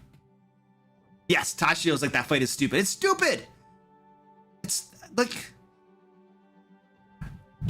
well, when I was playing Curse of Strahd as a player, we TPK'd several times, at least twice, I think. I died many times. I don't know to what see, here's the thing. The dungeon master we were running under wasn't the best dungeon master in the world. He was like one of those like DM versus player mentalities, and he wanted to kill you. Like, he genuinely probably got kicks out of killing people. So like, I didn't know at the time to what extent the deadliness of the campaign was him, and to what extent it was actually the module. And it was the module. Like, it was in large part the module. But he could have done things to make it fun. Like, TPKs don't have to like cause groups to like blow up and fall apart and get pissed off, you know, which is what happened to that group. That doesn't have to happen, you know. Yeah, Tiffany, you definitely do not want to get attached to your character in Curse of Strahd at all. Like, you'll die. I told my players, you guys, we're using D&D Beyond. You can make a backup character very fast. I strongly recommend you make a backup character because you're probably gonna need it, you know. And Strahd is a villain that loves to toy with and torture people. Yes, my coffee cup is filled. I've refueled. Yeah, well, do you want to know why my cat? There's always a cat dancing on the, like, I don't think you guys can see this. I want to make sure I don't run a cat over. Yeah, you can see that right there. You see my 2 cats? They're in front of my floodlight. I have these floodlights that make that blue color, and they like to sit right in front of that floodlight, and it casts these shadows all over the ceiling. See, that's Squeaky. He's like, what's going on? Yeah, I'm showing everybody the fact that you guys like are doing horror films on my stream or something. Yeah, they're absorbing the light. Well, here's the thing though, Penguin Butt. Like, they're LED lights, so they give off no heat.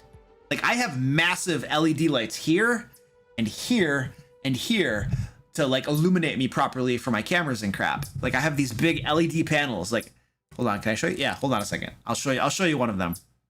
I think I can spin this guy and show you, like, see that massive LED light panel? Like, I have one there, and then there's another one up there. You can kind of see it a little bit, not quite. So I have the, yeah, that's a big tube of gummy bears too, by the way. I have these massive LED light panels and stuff, but like, they don't give off heat. LED doesn't give off heat, which is the point of having LED. I mean, you don't want to be sweating your butt off when you're doing filming and stuff, so you use LED. And it uses a lot less energy too, which is always a good thing. Lugie's blinded. Cats are flammable, so LED like to give them energy without the heat is good.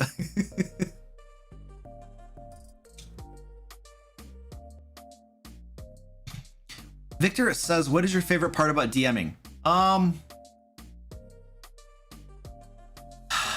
don't know. Part of it is that I'm always on stage. Not in the sense that the spotlight is on me, but in the sense that my brain is always working. I am constantly thinking the whole time. I'm never bored. Like, even when my players are talking among themselves and I'm sitting there quietly, I'm listening to them and I'm thinking and I'm thinking. You know, it's like I'm playing chess. I'm always strategizing. I'm always figuring stuff out. I'm always thinking about what's going to happen. How is their decision going to affect things? Blah, blah, blah, whatever, you know? And so I'm always, it keeps me very occupied. When I'm a player, I get bored very fast and I do stupid stuff and I get killed a lot because I get bored out of my mind when I'm a player. If the dungeon master is not good, I get bored very fast. And then there was one game that this one time I was bored, and I was literally on D&D Beyond creating a new character because I was just, I don't know. I was just like, okay, I'm gonna create a new character. There was another game that I was like reading a book, like literally, like I'm probably a bad player.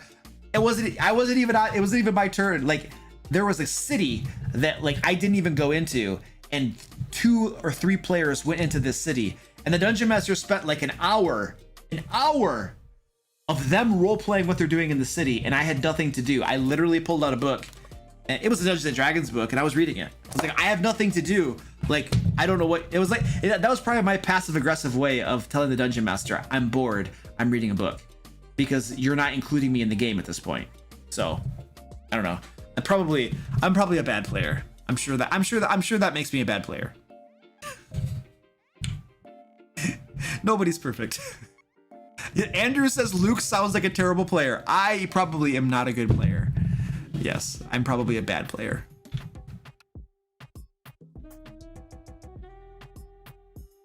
Do I make characters for fun? No, I don't. I don't really care about theory crafting player characters. I don't really care. And I don't have time. I have enough time barely to get done what I must get done for the different activities I'm involved in. Cole Soak says, are we going to get the promised module rant from the running module video, or did we get that already? Oh, I think I did rant already. I think I ranted about Curse of Strahd a little bit. So I think I have checked that box. Victor says he's a bad DM, you're a good player. Oh, well, thanks, Victor. I appreciate that. Nathan, question. How do you make your villains compelling and unique? Well, unique is a matter of creativity and brainstorming. That's what unique is. So that's I think the answer to that. Compelling. How do you make them compelling? I don't know, dude. I don't even think that that's something that goes through my mind when I'm making up a villain to make them compelling.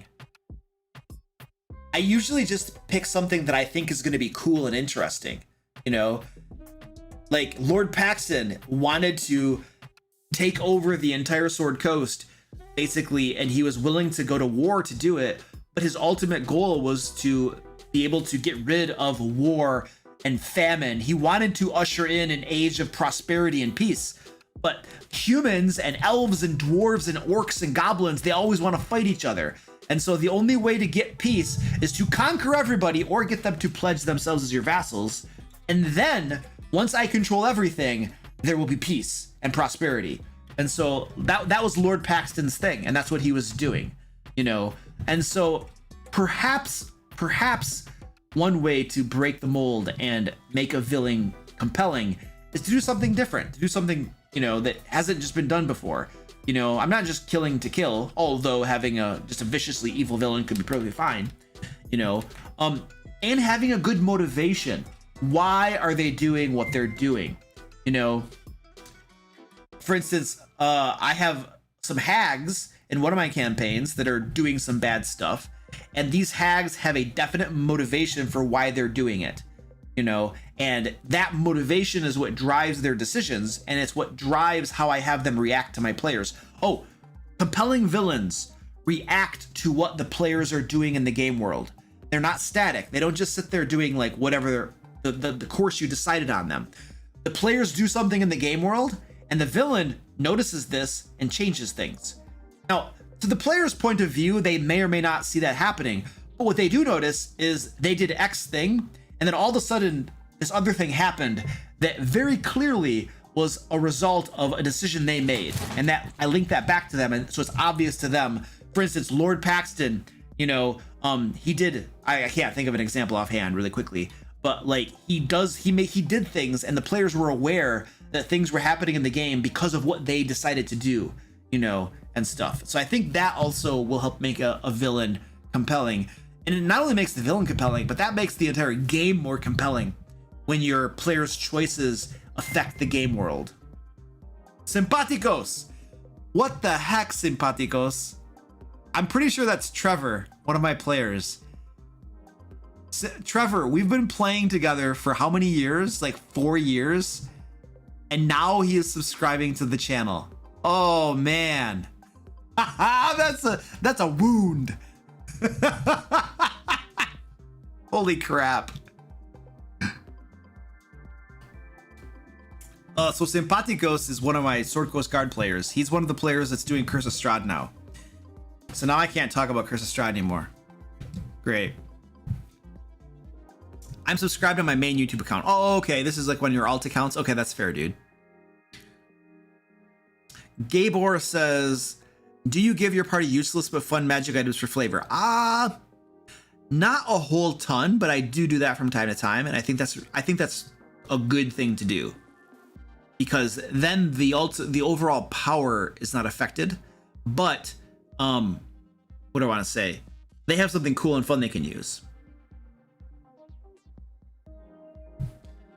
Michael Hint says, Wizards of the Coast calls you up and asks what changes you'd like to see in 6th edition. What would you say? First of all, Wizards of the Coast is never going to call me because I rant about their products too much. They probably don't like me. They probably are like, I wish that guy would go away. I wish his channel would stop growing, because he is not afraid to talk about the problems of our products. So first of all, I don't think they're going to call me. But if they did, I would say, don't even freaking think about it. Like, just back off from 6th edition, okay? Because we had 2nd edition. I started with 2nd edition. We had 2nd edition, which was pretty cool, from what I remember. But that was the THATCO years, you know. And then we had 3rd edition, which 3.5. I like 3.5. I really like 3.5. I thought it was great. Pathfinder is basically 3.5, so it's the same thing. I love the rule sets. I think it's really cool.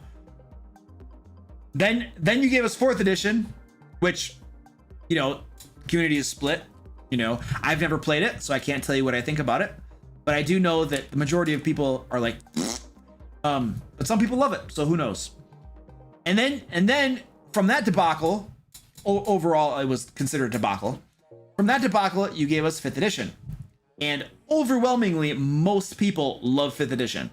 So why would you take something that most people love and are happy with and make a 6th edition? There's really only one motivating factor if people love the edition to make another edition, and that's money. So as long as the player base and the DM base and everybody is loving 5th edition, you should not make a 6th one, because the only reason to do it is going to be money. All right, and like, that's probably what I would say.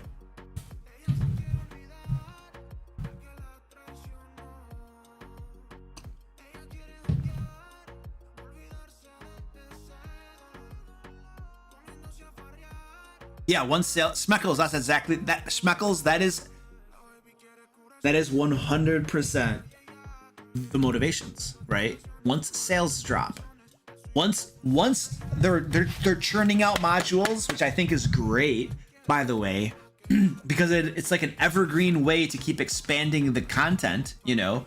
They're churning out modules, but the core rule books, you know, they actually have game mechanics in them, you know, we don't have a whole lot of them. So making the modules is really good, because you can just keep on making more and more modules without really, because sometimes the things that like break editions is when you have too many splat books and too many mixes of things, too many classes that can be mixed together, too many races that can be mixed together, and then things become broken. Actually, classes and races are continuing to be expanded upon, even in the modules and stuff, and the game world. So that's actually continuing to be expanded upon. So the more you have of those things, the more chances people can theory build and mix things together that breaks the game in essence, you know. And then I feel like the more broken combinations you get, that slowly, to me, from my point of view, from my limited understanding of this, I'm not an expert on this, that slowly marches the game closer to oblivion, you know, and a new edition looms closer perhaps on the horizon. But ultimately, I feel like sales are probably going to be the #1 consideration for a new edition.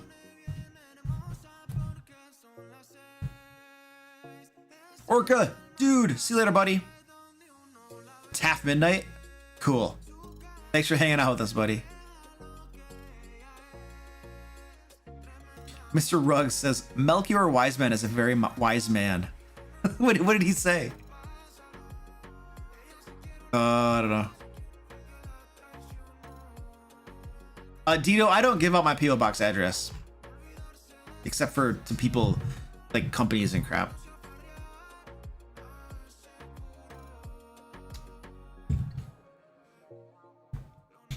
If you really have a need, then you can talk to Danny. She's my right hand. Well, she's my right hand woman. I almost called her my right hand man, and that would be totally inaccurate.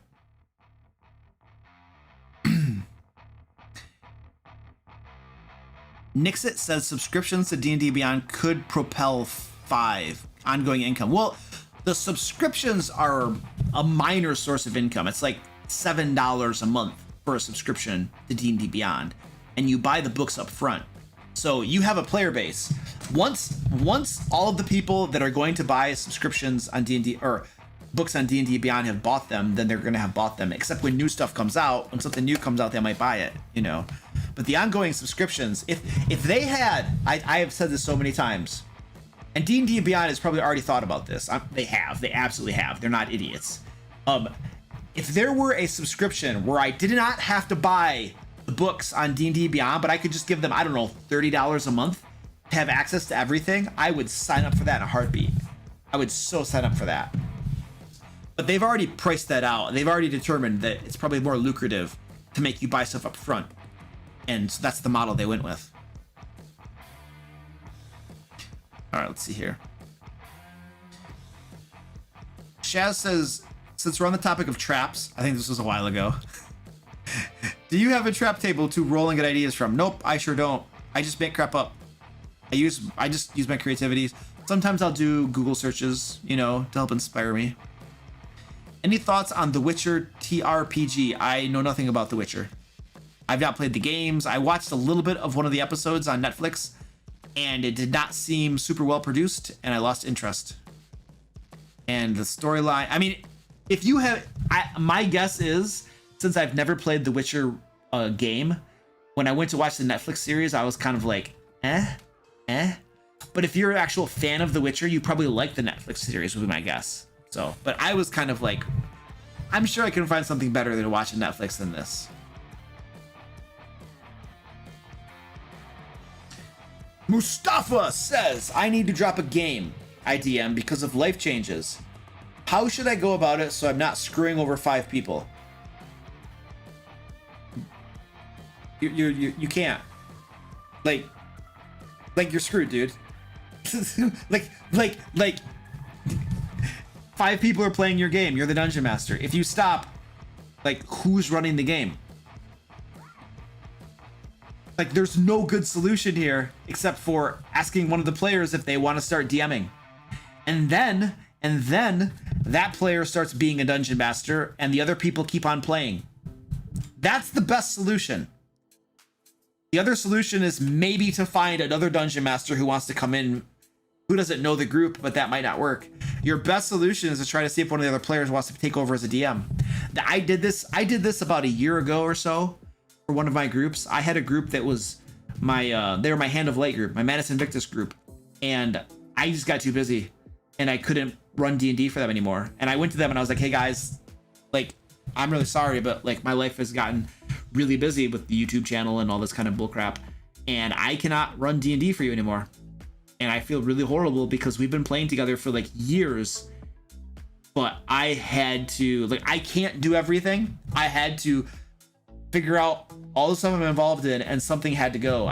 And unfortunately it was this game, you know? So like, I hate this, but I can't do this anymore. And fortunately, one of the other players, Dan, was a DM for Pathfinder, and so the entire group started playing Pathfinder, and they still play it, and so it worked out really well.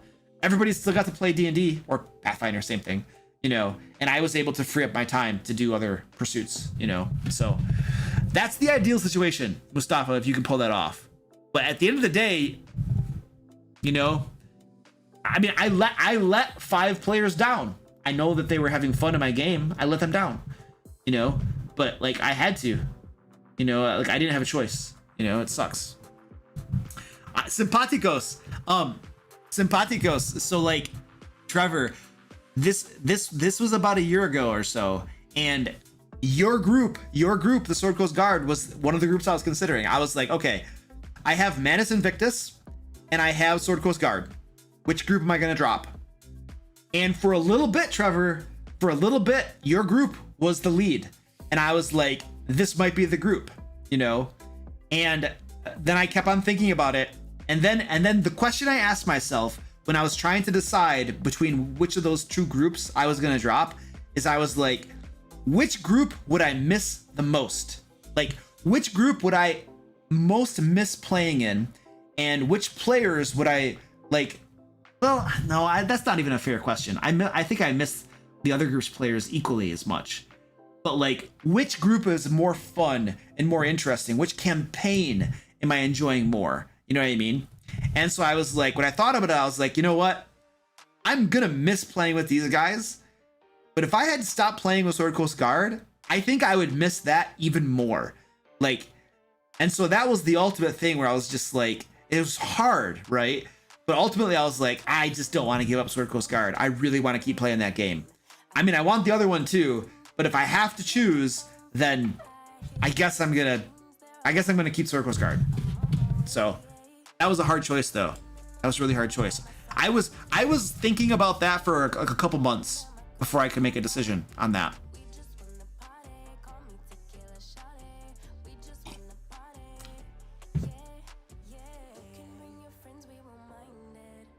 Dr. X says some monsters like assassins will play dirty against the party. Yep.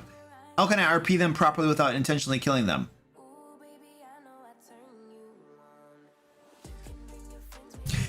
I mean, the solution is to have your assassins try to kill them and have them fight dirty.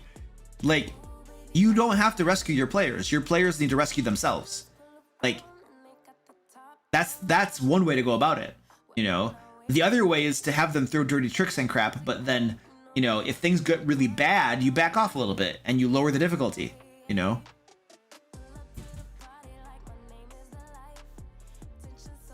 Oh, my desk is moving when you touch it and rattling the microphone. Sorry. I actually have so I had a shock absorber on my previous microphone, and this microphone right here, I could not find a shock absorber on Amazon for this stinking microphone. Like, the thickness of this microphone, like most shock absorbers were made for bigger microphones or smaller ones. And I'm like, I couldn't find a stinking shock absorber. And it was ticking. I spent an hour, 2 hours scouring Amazon trying to find a shock absorber for this stupid microphone. I was really upset because I wanted a shock absorber, but I couldn't find one. It's really annoying. So I don't have a shock absorber.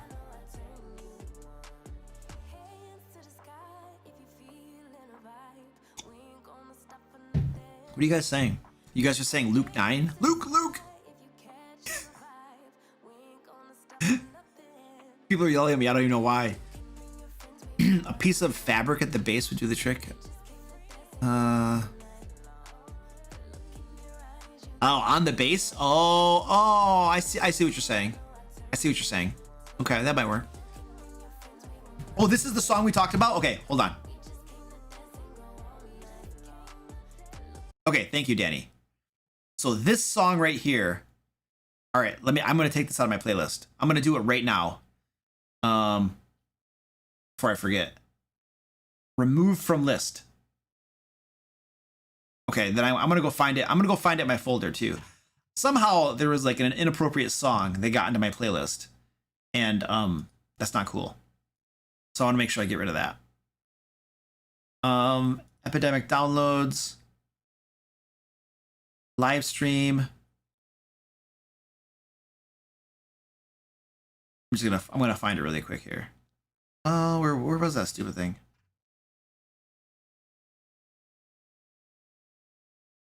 Oh no, I can't find it. Oh crap, I was gonna delete it. All right, hold on.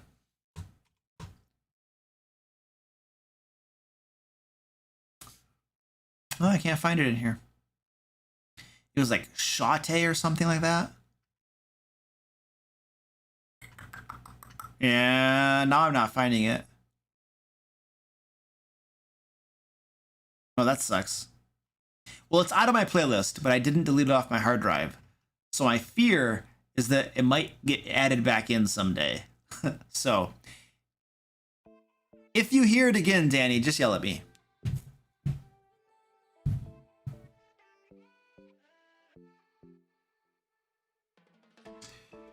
Alex Ficker says, what was the biggest burden to cross when first starting a channel?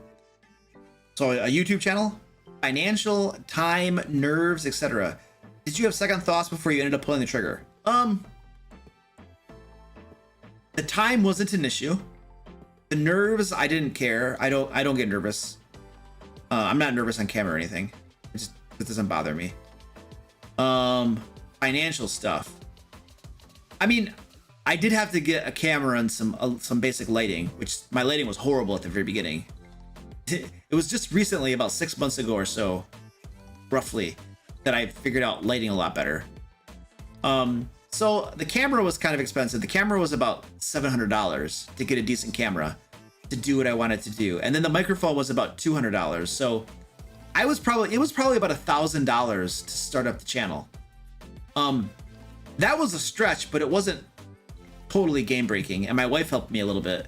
She gave me, actually, she bought my camera. Yeah, she bought my camera for me. Yeah. And it's the same camera that I use now too. It's just not for the live streams, but for like my actual videos.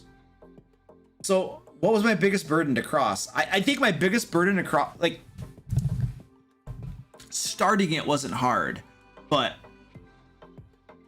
the most challenging thing probably was keeping going when it took me, you guys, my channel was super small for like a year and a half. Like, I was making videos for pretty much no one for a year and a half before I finally started to see some really good success, you know, and things started to like really grow. But for a year and a half, I was making videos for no one, you know? So that was probably like more difficult than anything else, you know? But and that's just YouTube for you. It takes some time. It is the exception, the person who makes like 1 or 2 videos and just goes. Most people, it's a long, hard grind.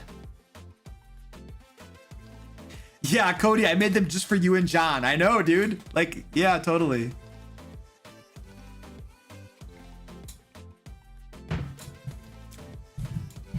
Oh, Tiffany, Tiffany, her flight now is for July. They canceled her June flight. She was actually going to be coming back tomorrow, and then that got all canceled.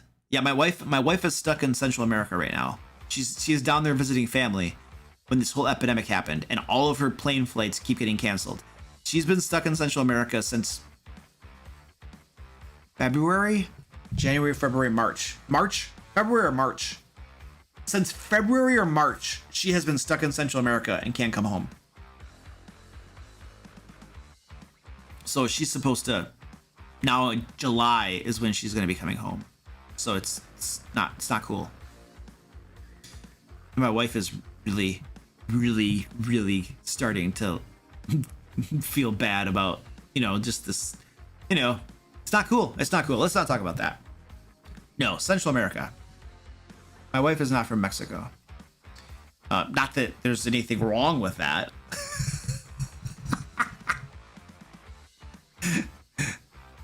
Everybody's guessing now. Costa Rica? No, not Costa Rica. No, sorry. She could get back faster by Uber. She probably could. But she would have to travel through different countries down there.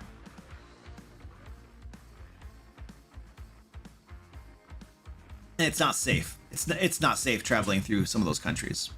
Especially, yeah, Russia. No, not Russia. Belize? Nope. You guys are guessing. You haven't guessed it yet. Go get a map. Go get a map. Start guessing every single one.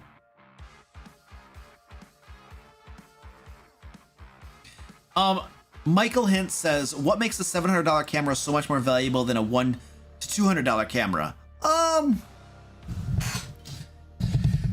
Dude, there are so many different things about a camera that like determine how good it is and stuff. And I am not the expert. I'm not the expert at all. But one of the things that you're probably going to find on a cheap camera is the image sensor. The image sensor on it is probably going to be a lot smaller, and so it's not going to capture as good a quality. Cheaper cameras usually don't have lenses that you can take off.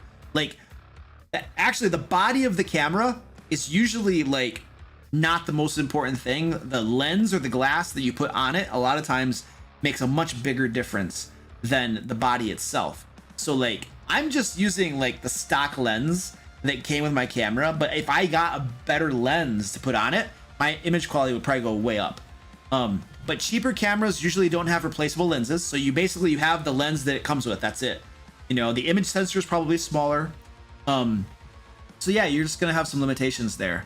Those are probably two of the biggest things, would be my guess. And there was some other stuff like, you know, there's a lot of other stuff involved in that, but those are a couple things that come to my top of my mind. But I'm not a camera guy. I know just enough about cameras to get the job done and make my videos look halfway decent. But I don't consider myself a camera expert. I'm probably a lot better at lighting than I am at cameras, which is good because lighting is like 80% of the equation when you're doing video work. Having good lighting makes all the difference in the world. My very first videos, if you compare the first videos I did on my channel to the videos I do now, like you will notice an incredible difference in production quality. Exact same camera. Luke learned how to do lighting better, and that's what made all the difference. And post-production, like Adobe Premiere lets you do some really cool stuff very quickly that makes stuff look better too. So that helps as well.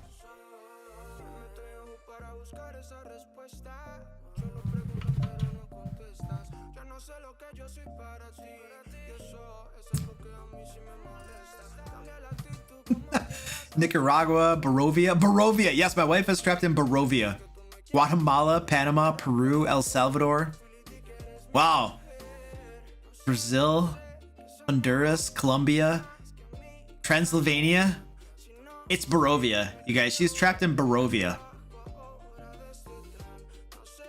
Yeah, you can sort my channel by oldest videos, and my older videos are so atrocious. They're so bad. Like there are a couple of my older videos that I've just taken down. I was just like, these videos are so bad, I can't leave these up here. But still, if you go all the way back to my older ones, they're still really bad.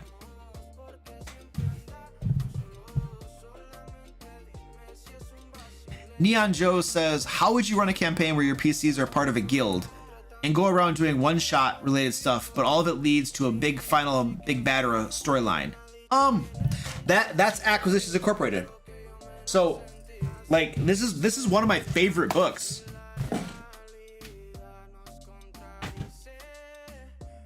Like, I strongly recommend checking this book out because an Acquisitions Incorporated style of game is lots of fun and solves many of the problems that dungeon masters routinely find themselves faced with in their games. I did an entire video a while ago on running an Acquisitions Incorporated Acq Inc. style of game. You can go look for it on my channel, and I go through all that stuff. My buddy John and I love that crap, though. We love Acq Inc. games. So basically, what your question, Neon John, Acq Inc. has part of the equation for that, which is basically allowing you to do essentially one-shots. You know, you still have the same characters, but the adventures are all kind of one-offs. The way to make it lead to a final big bad or storyline is to have all of the little one-shots be related somehow. This is exactly what I'm doing with my Ancient Dragon Patreon game right now. They're running Acquisitions Incorporated, but all of the quests are related to each other. They all have reoccurring themes and elements, and a overall story plotline you know, is unveiling itself, you know? So like it's not hard. It's not hard. You just make them all related. Yeah, Acquisitions Incorporated is actually like an actual play group too, run by, who is it? Penny Arcade or something like that. It's actually really good. I've watched a couple of them, and it was by far, of all of the actual plays that I've seen, the Acquisitions Incorporated did a really good job of balancing like entertainment with real D&D. Like it was entertaining to watch, but it was also, you also were aware that I'm watching a real D&D game, not like a show. It didn't feel like a show. Some D&D actual plays feel like shows, and others feel like I'm actually watching a game, you know? And I think the Ack Inc. one that Penny Arcade did felt like an actual game to me, at least the couple that I had seen of them.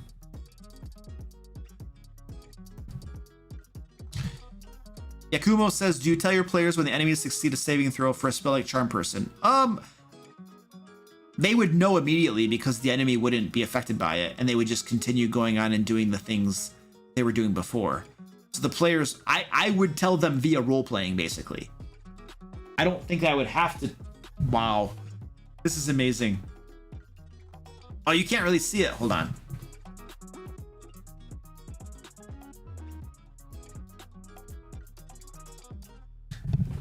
He's just, I don't know. Orange. Yeah, you're on camera. What are you doing down there? Do you know people are watching you, and that's inappropriate? Could you not do that on stream, please? Could you stop? Squeaky came over. Squeaky's like, yeah, this is wrong. He should not be doing this. Are you gonna stop?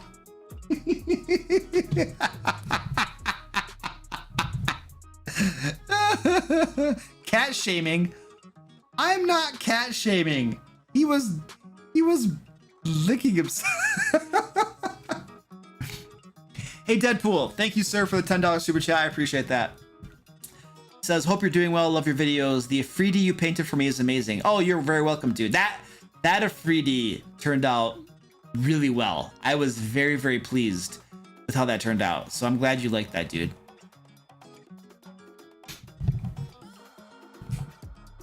Luke points camera at cat. Also, Luke, shame.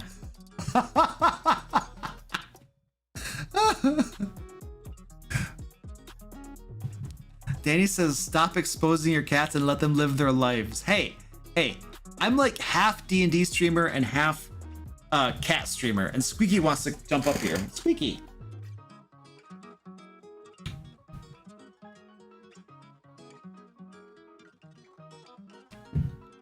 All right.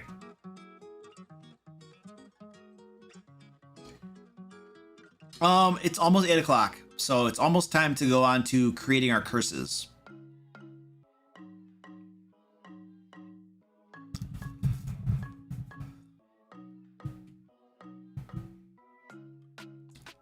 Kamba Gamer. Hey, what up? Are you from Bolivia? Cool. Bienvenido al canal. Aquí jugamos Dungeons and Dragons, el mejor juego que existe en todo el mundo. Says, I love you from Bolivia and can't find some good D&D channels here in Latino America. Please help us. Can you make something in Spanish for us? Bueno, podría, pero entonces nadie me va a entender. Solo tú y tus amigos me van a entender. Así que sería muy difícil. Lo podría hacer. Vamos a ver.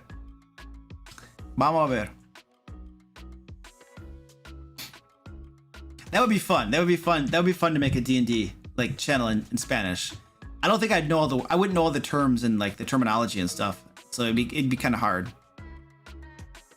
Yeah, my wife is from Central America. Like we speak like Spanish is spoken like 50% of the time in my household.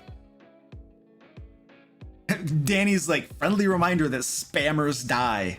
Spammers die. Generous Heel. Oh, Mr. Ruggs. Wait, who's leaving? Oh, Generous Heel. Oh, Generous Heel. Yeah, you're like in Italy or something, dude. It's probably pretty late for you, or it's getting late. Blue Bob Man is paying for all the books in Spanish. Cool. Gary the intern in Spanish. Ah, nix it. Okay, that's a challenge right there. Hola, yo soy Gary the intern y yo trabajo muy bien para el corporativo, pero lo que pasa aquí es que ellos no me pagan bien y no me dan ascensos tampoco, así que yo voy a renunciar. No me gusta trabajar aquí. Sí, me voy a renunciar. ¡Ah! Yeah, that's Gary the intern in Spanish. I don't know if I was doing that super well. I was doing the best I could. Now they're like rolling around. What are you guys doing? Look at Squeaky. He's like, orange, orange, orange. Hello, orange. Oh, you want to do a cat strike? We can do a cat strike. Let's do a cat strike before we start doing the curse creation.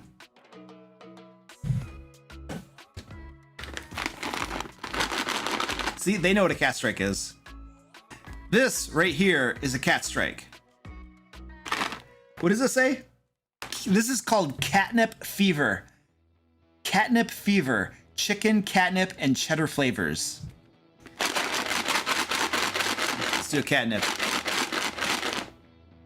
And then we're gonna do we're gonna go on to our curse creation. Mommy!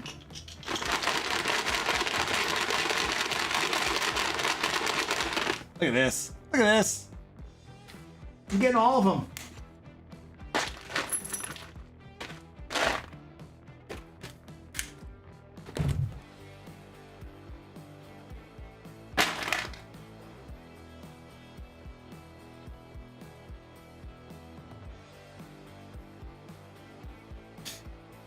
Oh man, I'm a little off camera. There we go. Orange, go eat.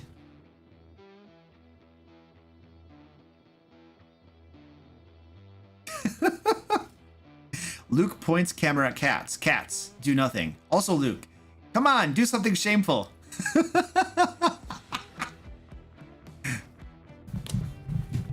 Yeah. Squirty pie.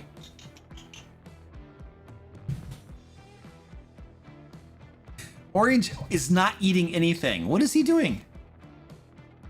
Herb Gotti loves my cat cam. Hey, thanks. Yeah, it's a lot of fun. I enjoy it.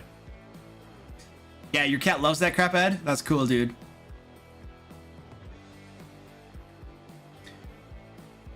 Can I speak Elvish? No, I don't speak Elvish.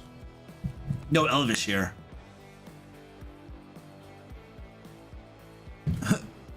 Oh, and I got more cats. Orange, eat. Big baby.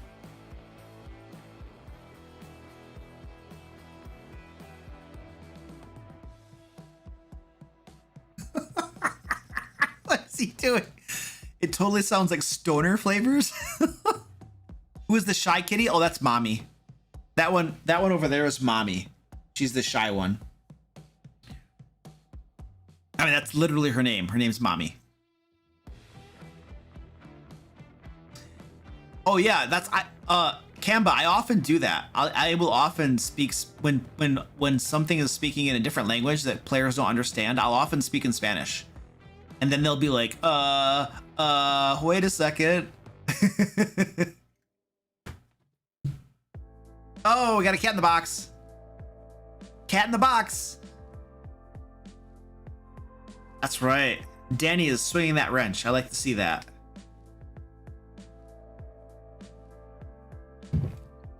I love that wrench being swung.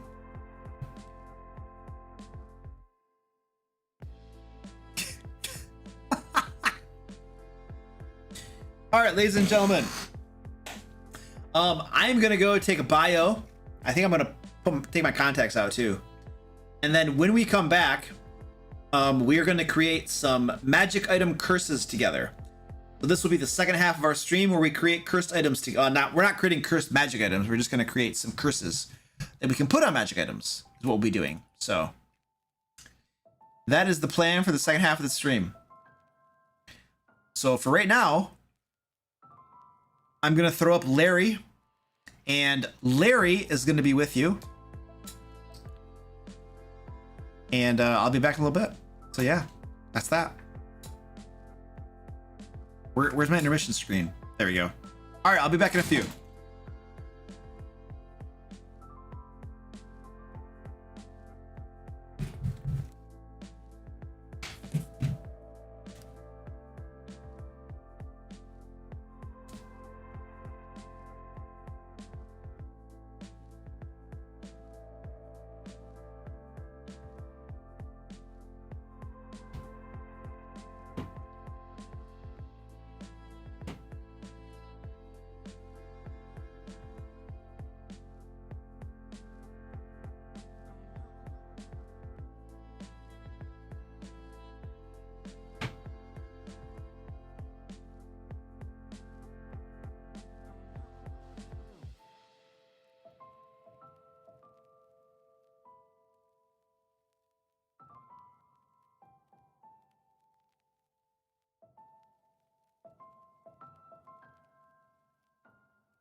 Carried all the weight on my shoulder. Had me going ever once I told you no. Told you no. Kept going like a marching soldier. Play my part, boy, I had to hold you down. Hold it down. When the tidal waves come around and wipe off what we built, would you fight for love, or would you back down and let our hope drown? When the world is everything to break us up for good, would you hang around? We know we got right now. Tell me how you feel about us. Yeah, yeah. Tell me how you feel about us. Yeah, yeah. Cuando esas caricias tocaban toda tu piel. Tell me how you feel about us. Tell me how you feel about us. Yeah, soñé que me querías, pero no es cierto. Solo lo haces pa' que yo esté contento. La chispa de la llama se apagó lento. Cambiamos mentiras por juramentos. Sabía todo de ella, pero ahora ya no lo sé. Siempre has estado tan bella, pero has cambiado, mujer. When the tidal waves come around and wipe off what we built, would you fight for love, or would you back down and let our hope drown? Siento que ya no te tengo, o al menos yo no tu amor. No, no, no. Tell me how you feel about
coffee. This is not good.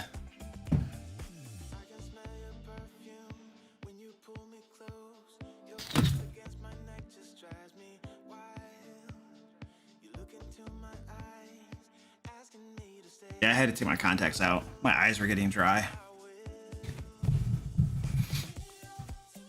All right, cool. Hey, I got my beautiful glasses.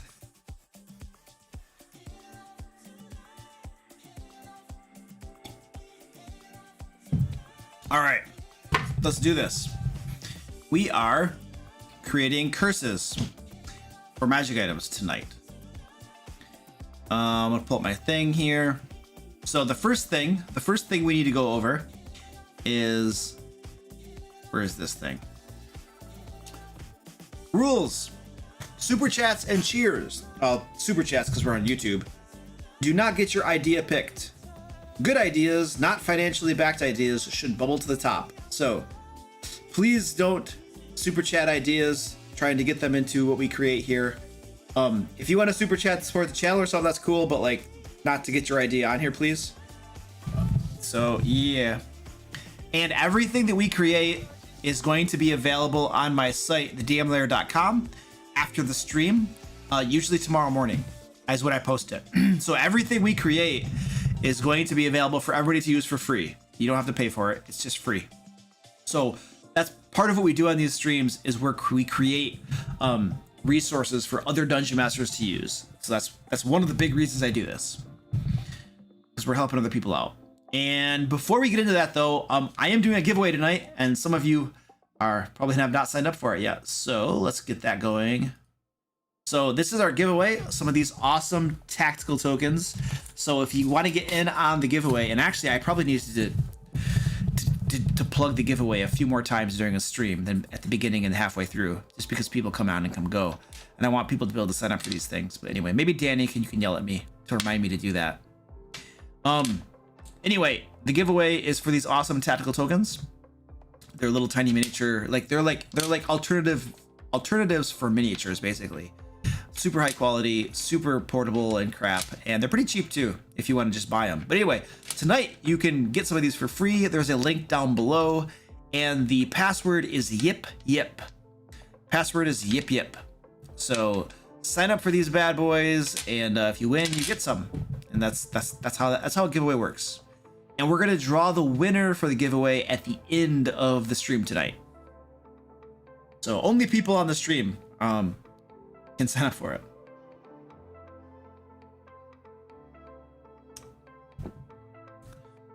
Nixus says we could have a drinking game. Every time Luke says, "Hey Danny, remind me to." Well, you know what? I pay Danny a good sum of coffee to remind me to do things that need doing, but I'm too dumb to remember. So, yeah. Yes, yip yip. The password's yip yip. Exactly. Ooh, Garhead bought some a while ago. Cool. Yeah. There's a link to the giveaway down in the description. Just go into the description, scroll down, and you can find it. Blue Bob Band says the tokens are really good. Yeah, they are. They're super good. Yes. Here's the thing, you guys. Like, shipping internationally of these tokens would cost me at least $50.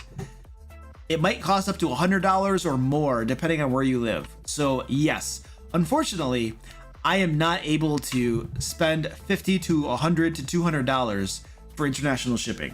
So I apologize, but I do have financial limitations, and that is one of them. Penguin Bus says we would die playing that game.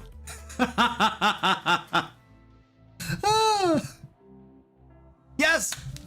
Dang it, Catherine. Catherine, I told you this the last time you were in the stream too. The envelope is upstairs. I have to ship it. I am so sorry. I feel like I'm letting you down, because you won these a while ago and I haven't shipped them yet. So I do apologize. Yeah, if it makes you feel any better, which it probably doesn't, but you are not the only one that has had to wait a long time to get their tokens, because I am just so busy. It is really hard for me to get these things shipped out.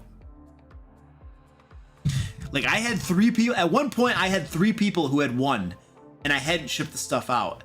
and 2 of them were waiting for like, one guy was waiting for like, I think 2 or 3 months or something, because I was just, I need to ship the tokens to Danny and have her mail them to people. Oh, there we go. Danny, remind me to tell you about that. I don't make the tokens. No, I do not make these. That's the wrong screen. That's the wrong screen. That's the right screen. I don't make these things. Tactical Tokens makes them. It's a company. You can Google it. I don't work for them at all. They just give me stuff to give away to you guys, which is really cool. And I like them too. I think their product is really good. And so I'm telling you about their product. You know?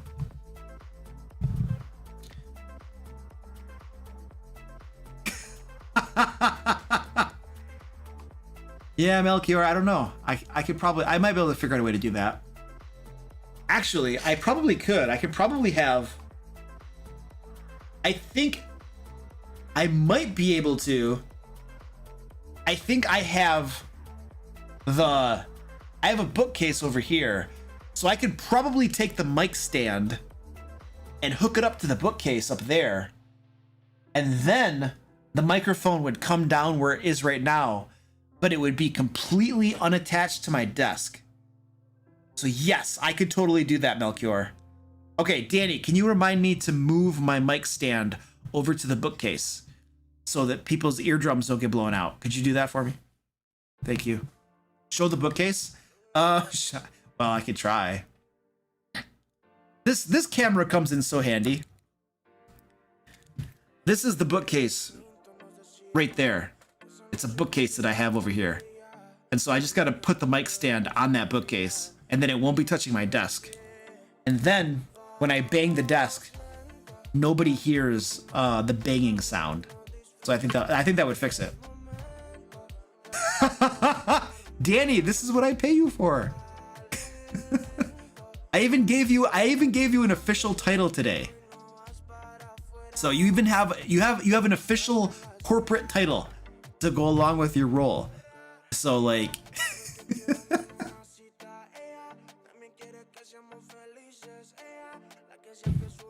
well, she does Danny does really important stuff for the channel. She doesn't just remind me of stuff. She does some stuff that's super important. That's really helpful. So it sounds like I'm just asking her to do menial stuff, but she's working on a project right now for me that's super important.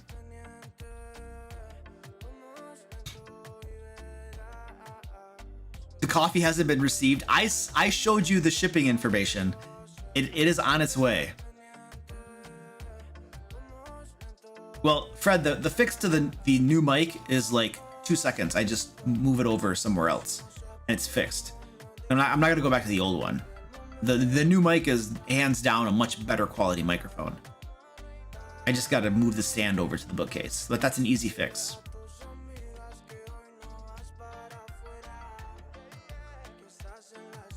It's attached to the desk. It's literally attached to the desk, so I have to attach to the bookcase. I will do it. I promise you.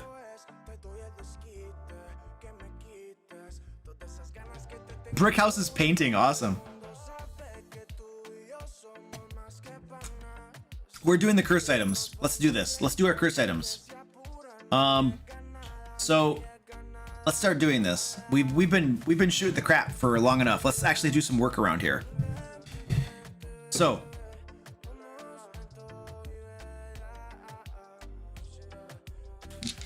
there are 2 different ways we're gonna do this. The first way, the first way is we can just throw ideas in the chat, and then we're gonna roll these.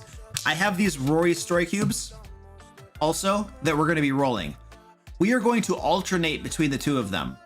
So some of the curses we're going to come up with using these Roy story cubes, and other curses we're just going to brainstorm in the chat. Yes, Elements is very drunk. It's totally screwing up. This is one of the things I need to fix. So we're gonna start off by just rolling some Rory story cubes, and that'll help us come up with an idea maybe for a curse. One of my cats is going crazy. Hey, shut up! No, shut up! He's not listening to me. He's not listening to me at all.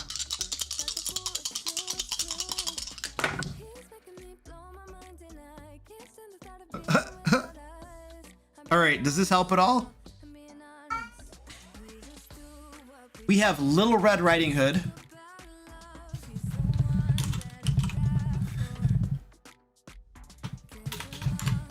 We have Little Red Riding Hood. A man walking and a house. All right, guys. What do you guys think? What kind of curse can we put here? What would this curse be? Any ideas? Give me thoughts for a curse. It doesn't have to incorporate all of these ideas.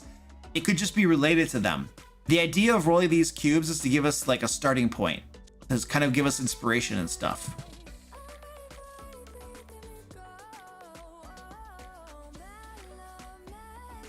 An escort mission. Oh, it's a curse for a magic item.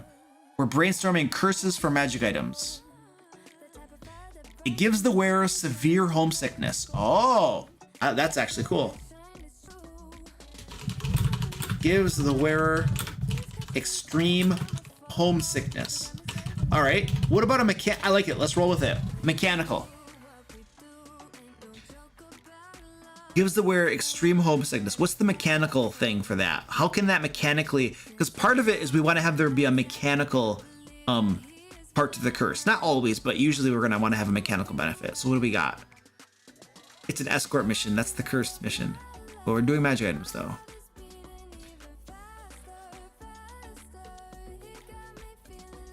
You get frightened.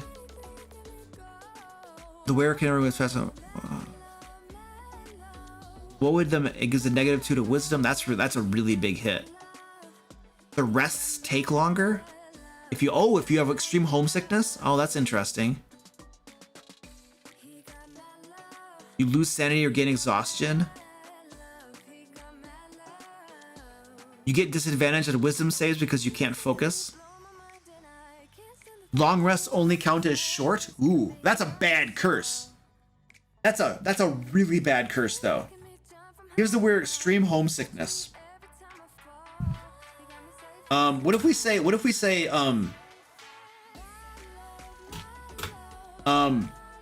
short rests take 50% longer for the PC, and long rests take 10 hours instead of 8. What about something like that? I don't want to be too heavy-handed. It needs to be a reasonable curse. Everybody, we're brainstorming things for giving the wearer extreme homesickness. We've already decided what it's going to be. Gets you an exhaustion point when you sleep alone in an inn. Oh. I kind of like that idea. Here's the weird extreme homesickness. When they sleep in a room by themselves,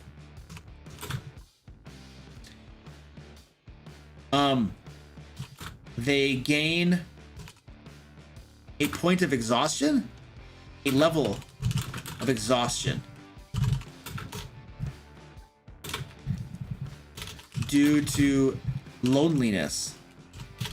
I don't know. What about something like that? Homesickness and loneliness, which isn't that big of a deal because most adventuring parties, they can sleep in the room with somebody else. It's not that big of a deal. Extreme homesickness and loneliness. All right, I like it.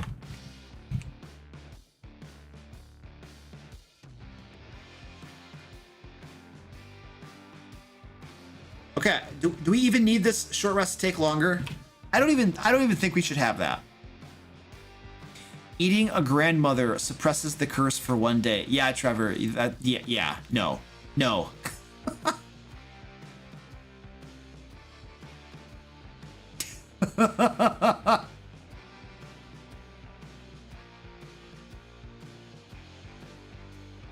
All right. What's the name of this curse?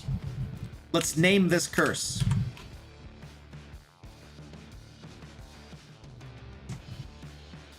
We need a name for the curse. Yeah, it's not that big of a curse. This curse is like no big deal, but that's fine. You know, that's perfectly fine. This is like a role-playing curse, and that is a perfectly, because here's the thing. If you have a cursed magic item and the curse is too bad, players will not want to use it. But if you have a curse like this, where it's like, oh, that's not that big of a deal, this introduces roleplay opportunities into the game, and I think that's a good thing. Homesick Hood. Ooh. We're going to call it of homesickness.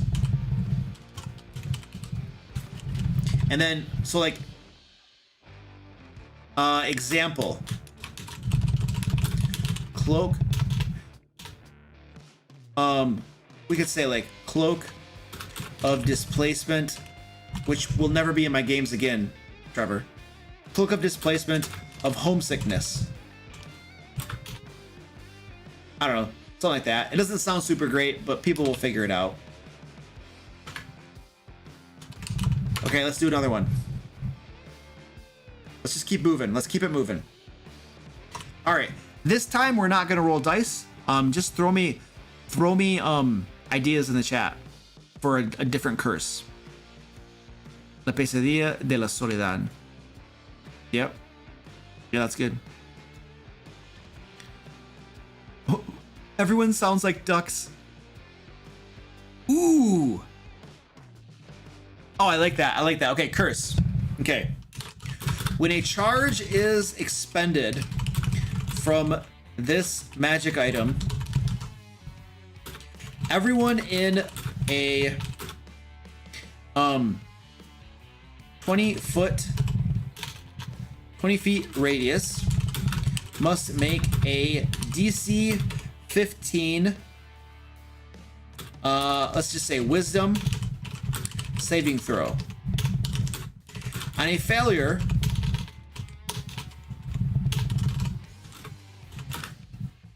they talk in a duck-like voice, complete with quacking for the next hour. Beautiful. Okay, name that curse. Name that curse. Could just be you're despicable. Quackers. It's like of quacking. Quackers. That isn't a curse. That's a legendary magic item. Yeah, doctor, I know, dude. Oh, my phone's gone off. Duck Hunt. It's driving me quackers. Curse of Daffy. Curse of the Duck. Quack-a-lot. Ring of Quackthulu. Curse of the Quack. Curse of Quacking. I don't know.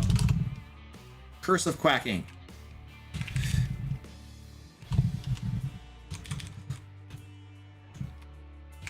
We should just, everything should be like a curse of, I guess. So this could be a so an example could be a spell storing ring of quacking.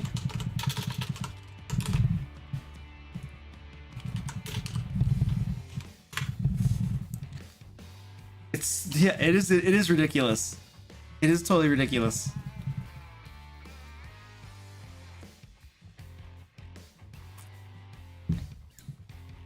Imagine this with luck involved and you were interrogating somebody. Oh man, that's cool. That's so cool. All right, let's roll some dice. Now this time we're gonna roll dice. We're gonna alternate between rolling dice and just taking ideas from you all. So we're gonna put those aside. We've already used those dice, so we're not gonna use them again. And I'm picking 3 different ones. We have a bug flying around up here. I lost it. I was gonna get it. All right, what are these? What are those? It looks like we have...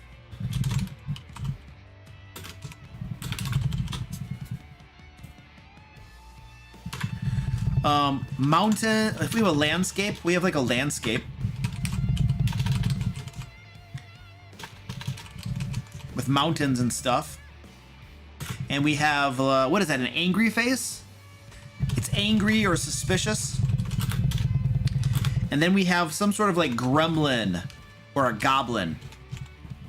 Something like that. What's wrong, Orange? My cat Orange needs attention. Orange! The baby demon? Alright, cool. What's a curse for this? What? Little guy, what is wrong? What? This little guy needs attention. What is the problem, little guy? Come here. What's wrong? Little guy.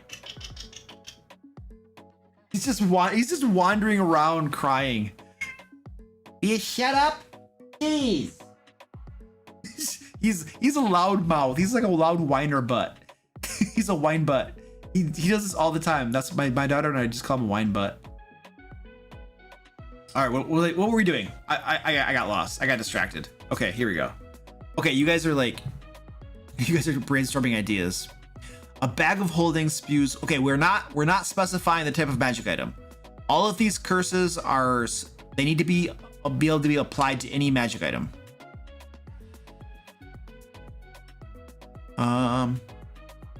You were in the moonlight. When you were in the moonlight, you hear and see demons that are not there. Oh, that sounds cool. You have an irrational fear of an enormous landscape. Ah. Anytime you travel in the mountains, you have an irrational fear of being ambushed by goblins. I kind of like this irrational fear stuff.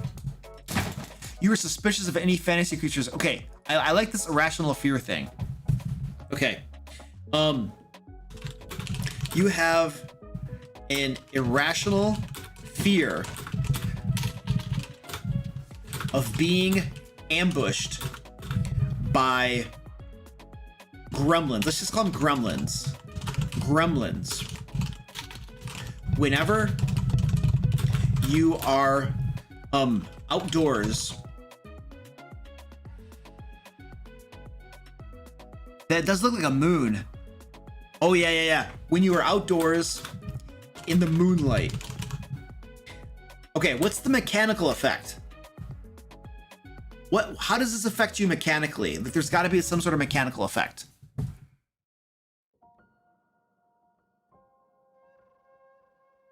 After midnight? I like just in the moonlight. In the moonlight. The fear? Ooh. Disadvantage on watches. All terrain is equal to terrain, half movement rate. You cannot. What about the fear spell? Let's look at the fear spell. Hold on. I want to go look at the. Oh, yeah, I'm already here. Whoops. Let's look at fear. What does that do? Let's say. Oh, you know what we could do? Fear. Okay, here we go. I got that. I got the idea. Okay. I got it. Okay. Whenever you attempt an action in combat while in the moonlight, you must make a DC 15 wisdom saving throw. On failure, you believe an enemy. No! What is your problem? What? What? I'm gonna give this guy some attention. Little guy, what is wrong? Little guy, what's wrong, little guy? The little guy. He was lonely. He needed attention. Yeah, go look at the camera. Go look at the camera. Yep. Okay, this is gonna be good. Yep. Little guy, what's wrong? Huh? Little guy. Yeah, that's a good view. They're gonna enjoy that. He's rubbing against my camera. He's rubbing against my this guy. Little guy. I know. Sorry. Little guy wanted to be up in camera. And that was fun. Okay, I had an idea.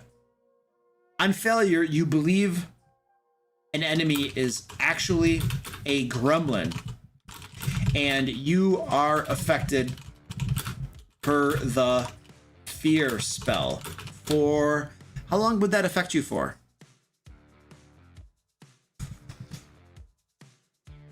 Yeah, no, let's just say the fear spell. Yeah, I think that works. Cool. I think that's good. What's the name for this? Curse of what? Will you stop whining? Jeez. Get off from there. Hey, he wants me to rub his belly. Look at this. He's rolling around. He wants me to rub his belly. What's wrong? What's wrong? What's wrong? What? What's wrong? Sorry, I have to pet the cat. The cat is like, it's lonely. It's attention. He's adorable. Gotta trim your claws. One of his claw caps fell off. I gotta trim that. Butthead. I'll be quiet. Quiet down around here. Yeah. Sorry, we had to take a cat petting break. He was getting lonely. All right, let's go back to our curses. Moon Fright. Ooh, Moon Fright. That does sound pretty cool. Yeah, I like Moon Fright. I think Moon Fright is pretty cool. You think the DC is kind of high? Yeah, whenever you attempt an action while in moonlight, how frequently are you going to be outdoors in moonlight? How frequently is that going to happen in the game?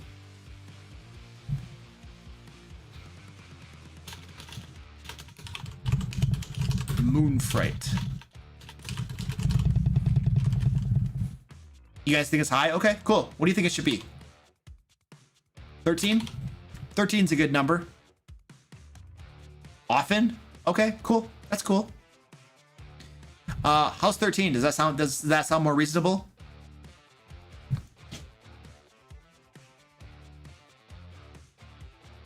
All right, let's go with 13. I think that's a good compromise. Does wisdom make sense, right? Oh wait, what does the spell say? Yeah, it's a wisdom save. Yeah, it's a wisdom save, so that's good. Okay, cool. Let's do another one.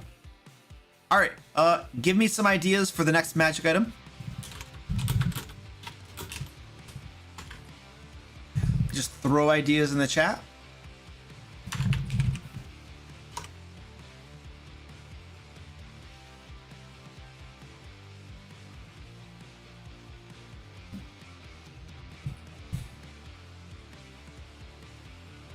Removes all knowledge of potatoes and makes the user unable to understand the concept of potatoes.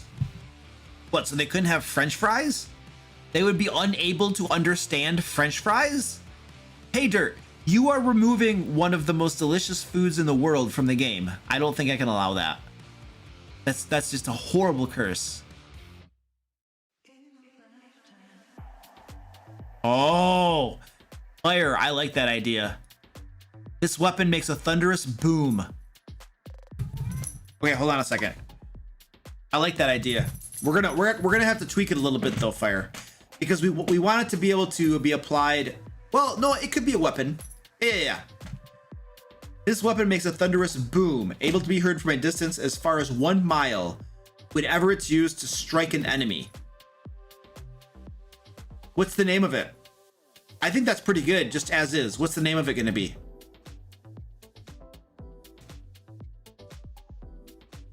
This cat is just going around the house crying. What? Let's brainstorm a name for that. The boomstick? Curse of this. It could just be curse of booming.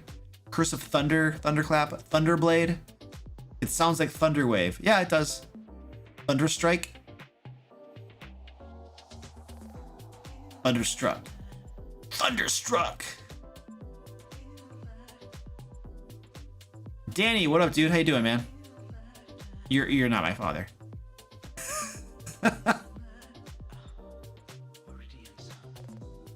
Okay, let's do boomstick. Boomstick. All right, let's roll dice for the next one. My cat messed my camera up. He was moving my camera around. Let's get two new dice.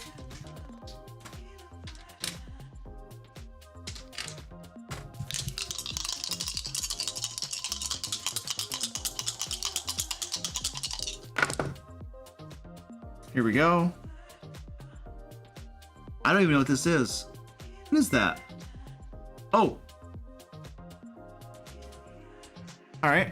That's what we have. Hey, Mont Pent, thank you, sir. Appreciate the $1.46. Felt like giving money. That's awesome, man. Thank you, sir. Voltus Art says, we Lukes never get tired of the Vader jokes. Really? Yeah. It never gets old. Hey, Dito, you're still here, right? Hey, Dito, do you want to talk about the Star Wars movies real quick? Just wanted to do like a quick check with you. You know, see how you're feeling.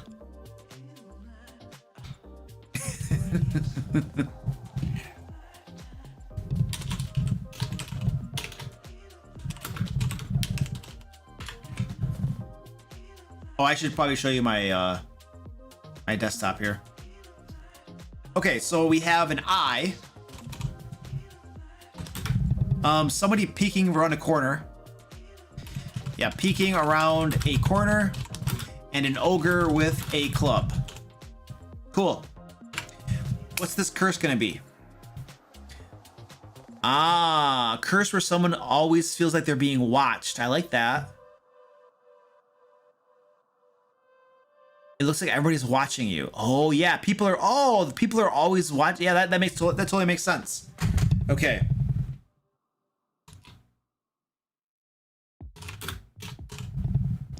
So we could say, you constantly feel as though someone is watching you from around the corner or behind a bush, anywhere really.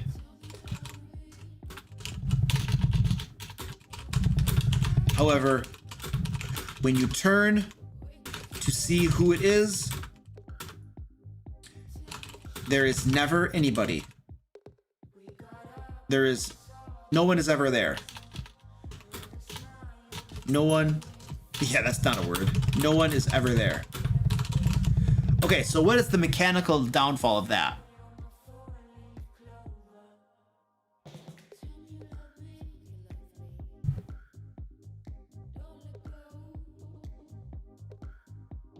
Ooh, that's a really good curse too, Ed Robinson. When you make a perception check that only you can, there's a chance you see something that isn't there. Oh, ooh. Hold on a second. So the mechanical is, so like, whenever you fail a perception, we should say, yeah, perception check, you see something that isn't there. There you go. And you believe it's the thing that's watching you. How's that?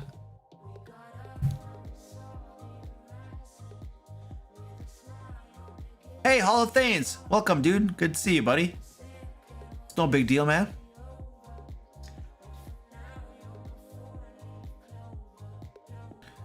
What if the curse also gives you a small range of true sight? No, that's way too powerful. That's super, super powerful. Even if it's 5 feet, that's so powerful. Okay, I think that's pretty good. Any thoughts on what I got here? Is this decent enough? I think we just need to name it. We just put a name on it, and then we'll be good.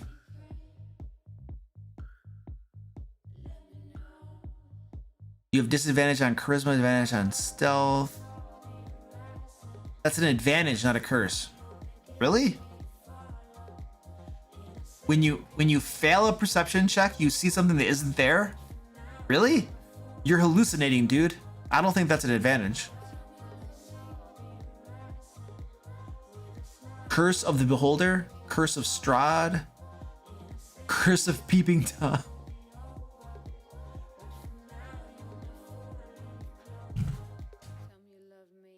Curse of Fall. Oh, I think Curse of False Seeing. Yeah, that's okay. Curse of False Seeing.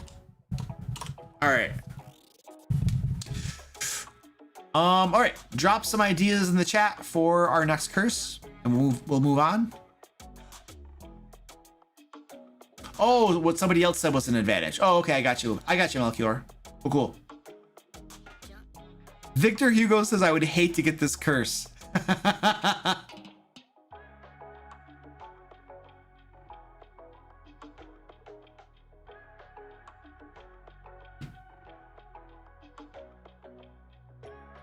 Ooh, I like that one, Melchior. It's like totally made for us. Oh, that's the wrong one. I can't copy paste today.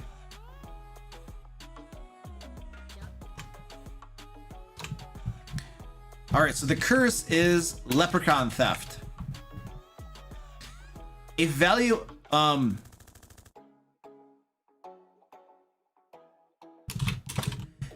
item with this curse will vanish right after the next sunset unless it has been used at least once before then. And I think that's it. So let's pick another one. That was easy.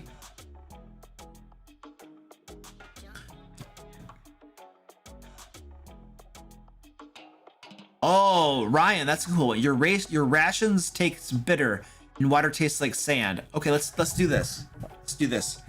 Curse of something. And we'll say any food you eat tastes extremely bitter. Wait, extremely salty. And any liquid you drink tastes extremely bitter. All right, let's name that curse. Name that curse.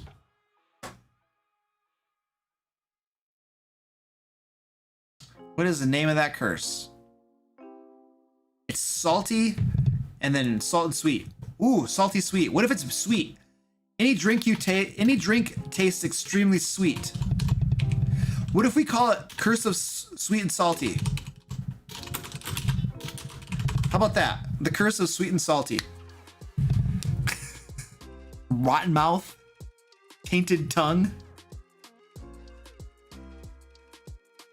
Curse of bitterness. You also need to eat double the amount of food than normal. Ooh, sweet and sour. Ooh, sweet and salty or sweet and sour? Well, Danny likes it. Brine binding.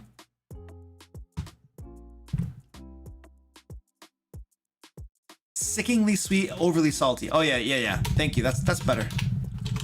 Overly salty tastes sickeningly sweet. Those are better adverbs. Thank you. All right, cool. Let's do another one. Wait, hold on. That's not even a word. Who is running around? Two of my cats are like running around playing with each other.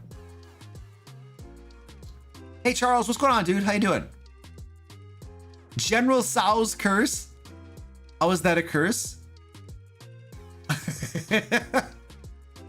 Sour is funnier than salty? Is it? Okay.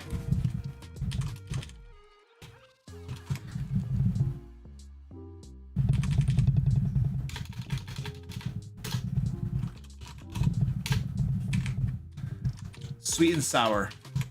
Curse of sweet and sour. All right, next. Let's move on.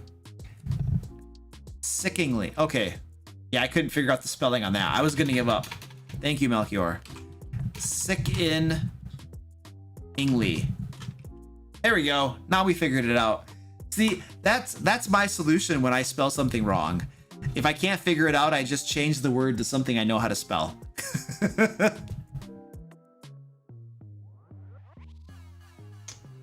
All right, we're gonna roll the dice for this one. Rolling the dice for this one. Here's a blue one. All right, here we go.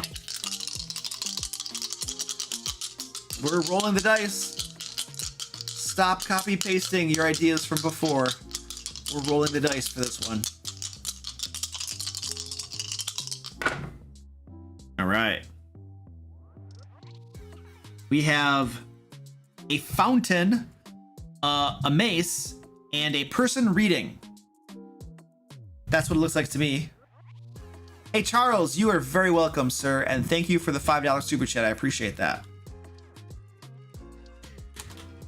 Curse of something.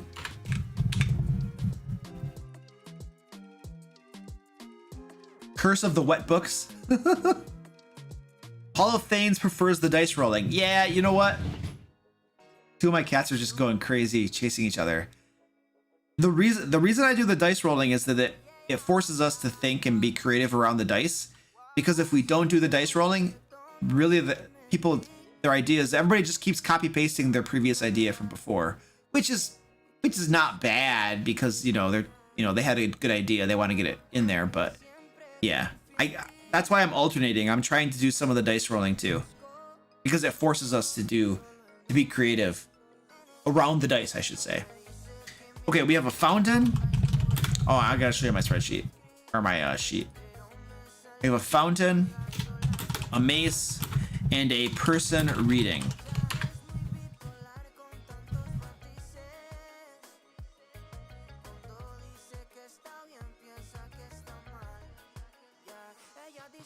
The wearer feels like their undergarments are soaked.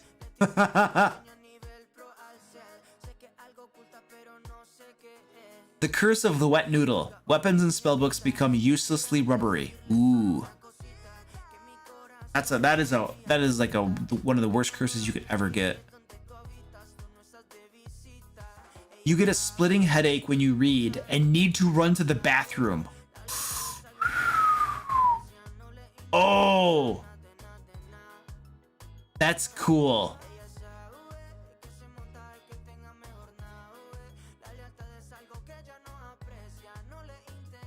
Okay, I like this. Okay, we're gonna say, whenever you read something, even a short phrase, you get a splitting. Oh, no. You get the intense urge to go to the bathroom.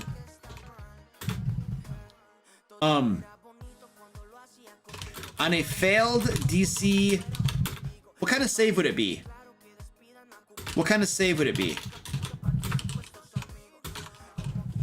Saving throw. You must spend your next action doing so. Constitution? Oh, because you're trying to hold it in? You're like, trying to hold it in? Yeah, it sounds like Constitution. Okay, so whenever you read something, even a short phrase, you get the intense urge to go to the bathroom. On a failed DC 13 Constitution saving throw, you must spend your next action doing so. Boom. Strength to hold it in. Oh, that's a good point. But a lot of people are saying Constitution. A constipation save? That's awesome. What's the name of this? What's the name of this? Nah, don't worry about the mace. It's okay. We're using the dice for inspiration, but we are not like, we don't have to use everything from them. It's okay not to include it all. It's just inspiration. Curse of the Runs. Oh man. Curse of Paper Bladder. Oh, I like that. Let's call it the Paper Bladder Curse. Am I spelling paper wrong? Yep. The Paper Bladder Curse. Nice. That's really cool. All right. Potty break. I actually have to take a potty break myself. All right, this is what we're gonna do. I need to go use the bathroom, but what I want you guys to do is, if you haven't signed up for our giveaway tonight for the tactical tokens, please go ahead and take a moment to do that. The password is yip yip. So I'm just gonna leave this right here for you guys to go sign up, and I'm gonna go use the bathroom real quick, and I'll be right back. I failed my Constitution saving throw. So yeah, I'll be right back.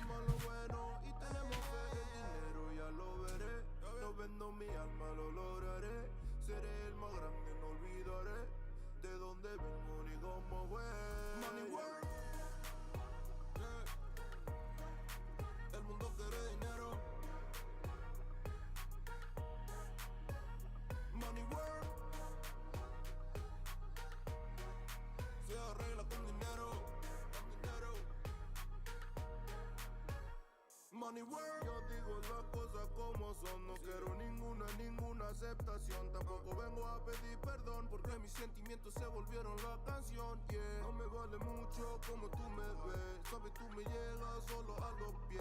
Para mí ser grande es un interés. Ser un buen humano para mí es un deber. El dinero ya lo veré. No vendo mi alma, lo lograré. Seré el más grande, no olvidaré de dónde vengo ni cómo voy. Money work, yeah. El mundo quiere dinero, yeah, yeah. Money work, se arregla con dinero, yeah. Money work, de corazón. La plata no te hace ser feliz. Yeah, yeah, de corazón, yeah. La plata no te hace ser feliz. Money work. El mundo quiere dinero. Yeah, yeah, yeah, yeah. Money work. Money work. Se arregla con dinero. Money work. Lunático.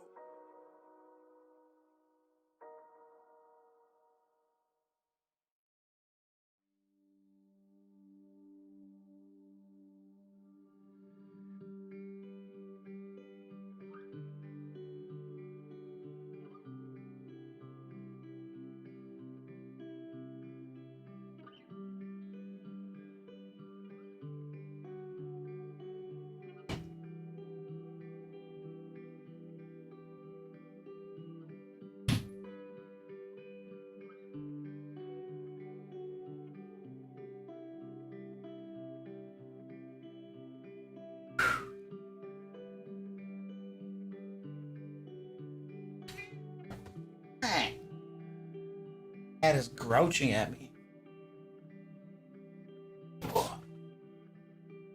All right. Back to business. Where were we? Hey, Pebblebutt, thanks. You guys, look at this. Look. Look. Oh, it's gone. There's no coffee left. Well, that's disappointing. That's depressing.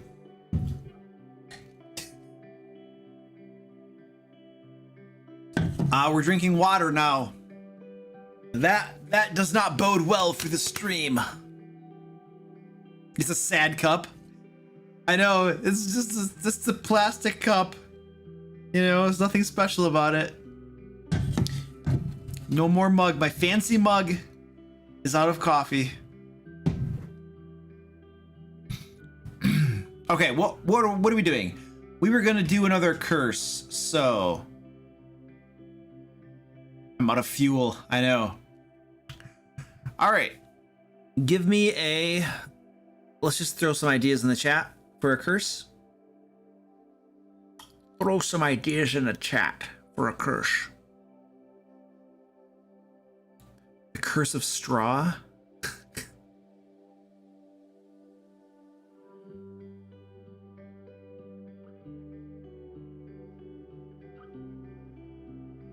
Wait.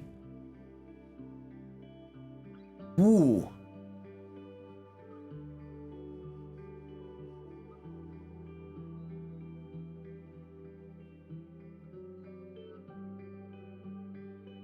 That sounds cool. I'm like reading lots of really awesome ideas, but it would be very difficult to like write game mechanics for some of these things.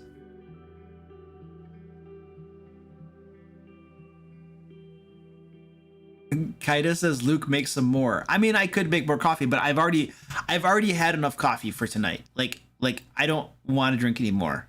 I've had enough. I'm like putting a limit on myself, you know what I'm saying?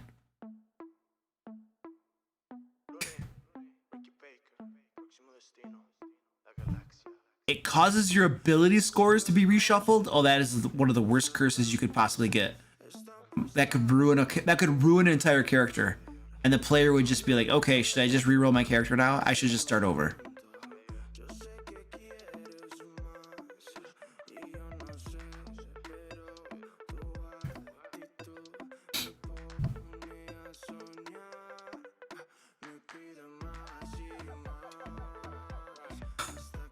Okay, I'm gonna pick this one.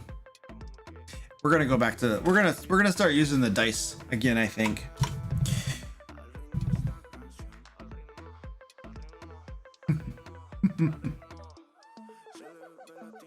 Curse of X. So, oh, you can't see what I'm doing.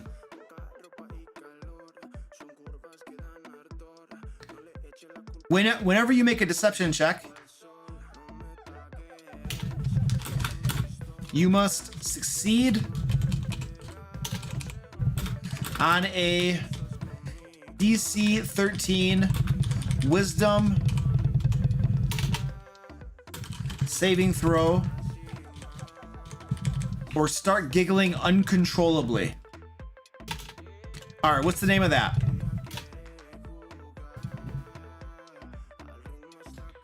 What's the name of that curse?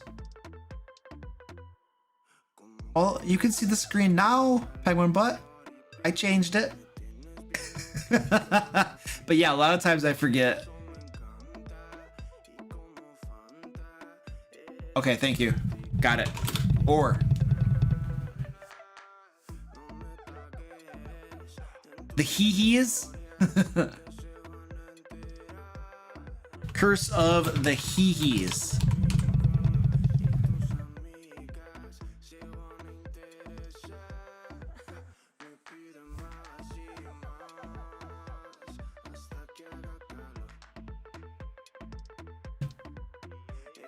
Yeah, we're aware of the microphone problem. It'll be fixed for the next stream. Danny will remind me.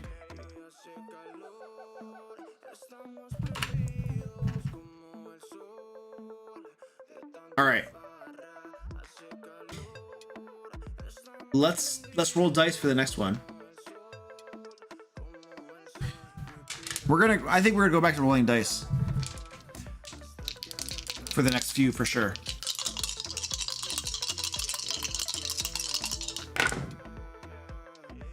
All right, we have. What is this one? What does that look like to you guys? Yeah, the dice are good. Curse of X. It's a padlock. A bridge over water. And what is that third one? A man singing? He's angry. It looks like he's taking a bite out of something.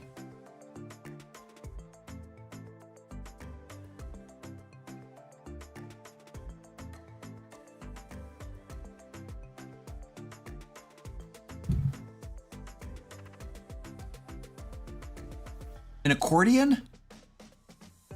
My socks are locked.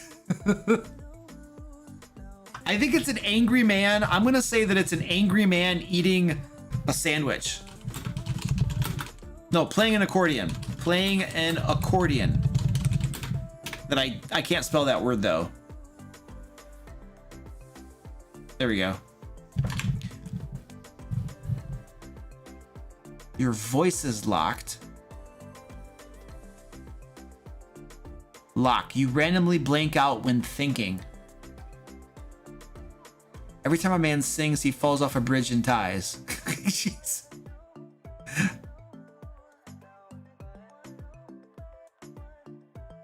You have an urge to eat metal? It's impossible to be angry while eating.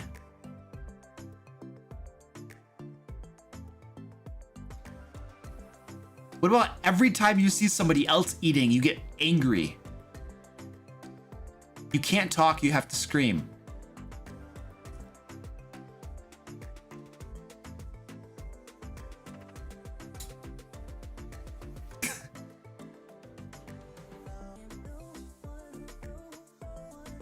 Bridges are locked unless you punch them.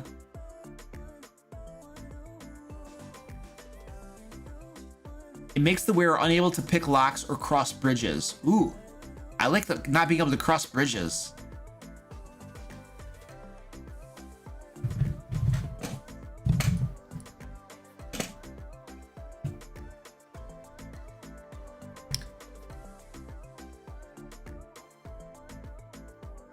Not being able to cross bridges. That could be it.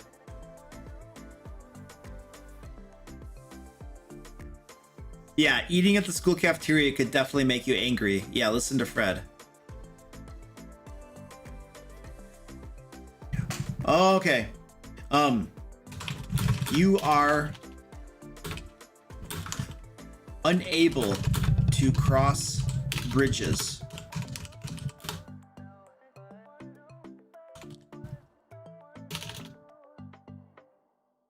Is that it? I don't know. I'm not feeling inspired by this one. I'm not feeling terribly inspired here. Ooh, when you cross... Oh, okay. When you cross bridges, you are compelled to sing while you do so. You are compelled to sing, "I'm a little teapot."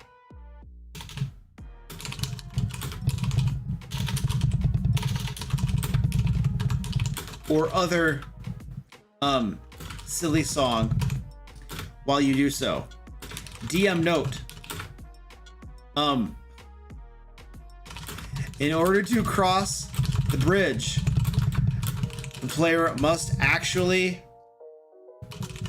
sing the song. How's that? Yeah, he has to actually sing.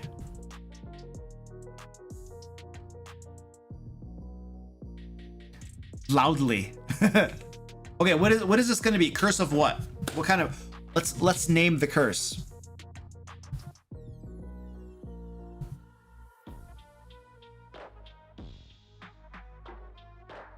Curse of the shrill mouth, curse of the tea. Bridgebane. Ooh, I like that. Bridgebane. That's pretty cool. Let's do Bridgebane. I think that's cool. Ridgebane. There we go.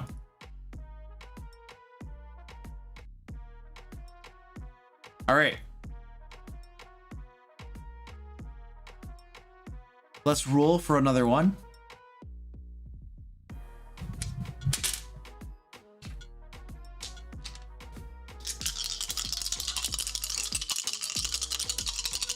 Yeah, most of these curses are like not even that big of a deal. They're mostly just funny little curses.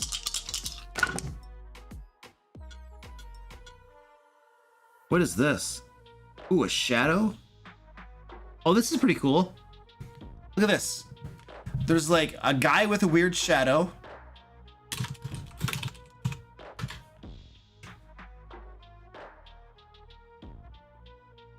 A doctor likes you. They feel like the flaws you get in Call of Cthulhu. Yeah, I mean these are just more like fun curses or interesting curses as opposed to like actual bad horrible things. Yeah, I definitely think one is hypnotism. Hypnotism. What's the other one? Hypnotism. I can't spell. It literally cannot spell. So bad. It's so bad. A man with a spear. And then there is a like a cat. We'll call it cat shadow. Yeah, I'm gonna. Yeah, I wanted you guys to be able to see the dice while I was writing them down, but now I will show you the document.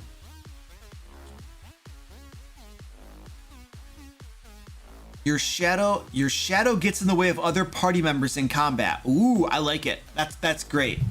Okay, hold on a second. Your shadow takes up your shadow occupies the space behind you.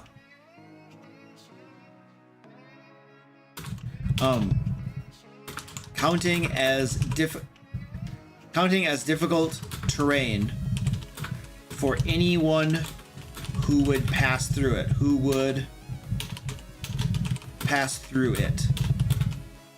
Furthermore, anyone who passes through your shadow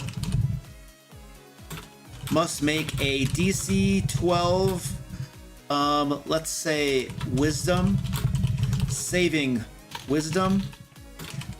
throw, or be affected by hypnotic pattern.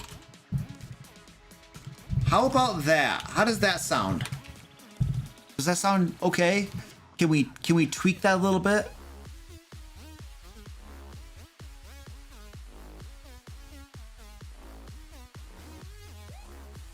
Oh, does that sound like an advantage? Is that no longer a curse? Well, what if your companion? What if it's one of your companions? All right, Blue Bob Man. See you later, man. Thanks for hanging out with us. Well, yeah, you don't know what space it is, though. Your shadow occupies a random space around you.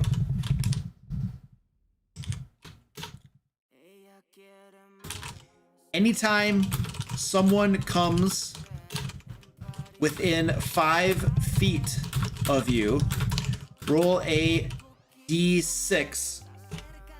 1, 2, 3, 4, 5, 6, 7, 8. Wait. A d8 to determine which space your shadow is in. Wait, hold on a second. At the start of each of your rounds, at the start of each of your turns, roll a d8 to determine which space your shadow is in. There we go. How about that? And then we can say, anyone who passes through your shadow must make a DC 12. There we go. How's that? Does that make sense? No, your shadow is usually being cast behind you, or well, it depends on where the light source is coming from. But your shadow is going to get cast on the floor. Yes, that was wine butt. That was ravioli. He's a wine butt. He's very loud. It sounds good. I think that's good enough, because your companions could be affected by this. It's weird, but okay. Hey, it's better than being like, you know, what do you want to call it?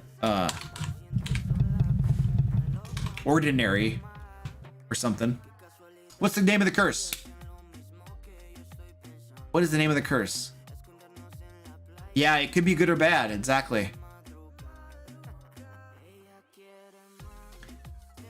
Oh yeah, it doesn't. Yeah, that's a really good point. Yeah.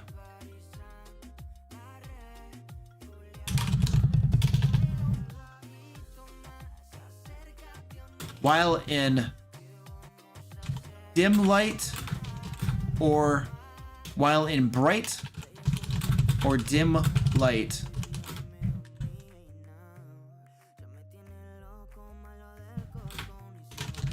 This curse, this effect doesn't function while in complete darkness.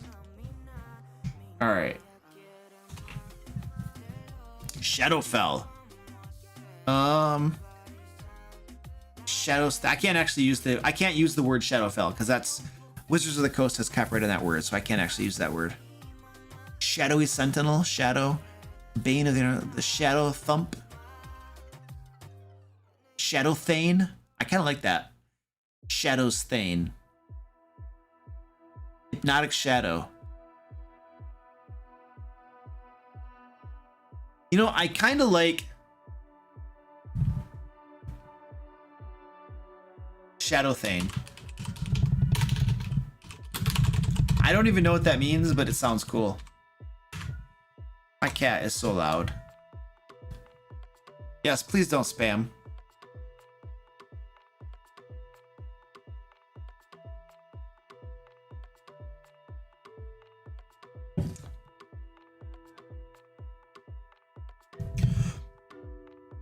All right.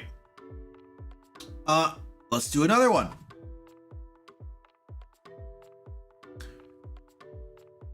Spammers die.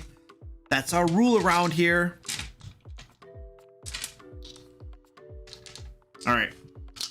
I have more dice.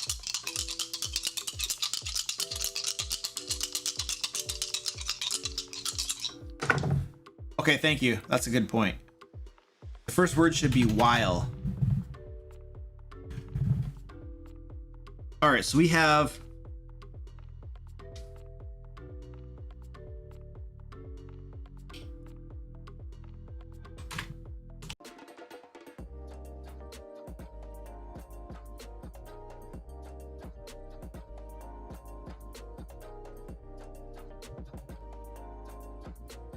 all right. How's that? Is it working now? You guys see me? Hey! Say I'm a little teapot if you can hear me now. I'm a little teapot. Let's go. Do it. Do it. Do it now. Nobody's okay, there we go. Average Fish. Thank you, Average Fish. You're awesome. Okay, so I don't know what that was. My internet was not failing me. It was OBS. All I did was I just shut down OBS and then I started it back up and everything is working fine. So yeah, that was really interesting. Sometimes my internet dies on me and I have to restart my whole computer, but that was not the problem. It was just OBS for some reason. So, all right, cool. Let's do it. Let's keep going. Let's plow forward. We were doing orange. Yeah, my cats did it, Ernesto. Totally, dude. All right, let's keep doing this. We have a cactus, a lamp or genie bottle, and a person pushing a wall. Am I a little teapot? No, I'm hungry though. All right, Tashio, thanks for hanging with us, buddy. I appreciate it.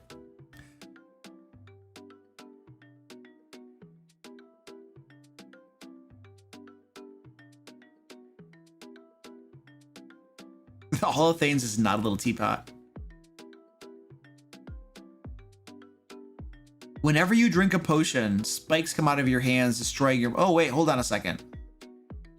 Ooh, ooh, ooh, ooh, ooh. I kind of like... So, I like that idea. Whenever you drink a potion...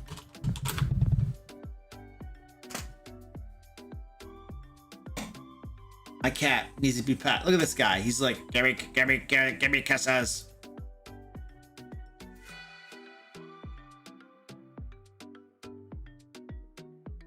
Whenever you drink a potion, make a DC 14 Constitution saving throw. On failure, you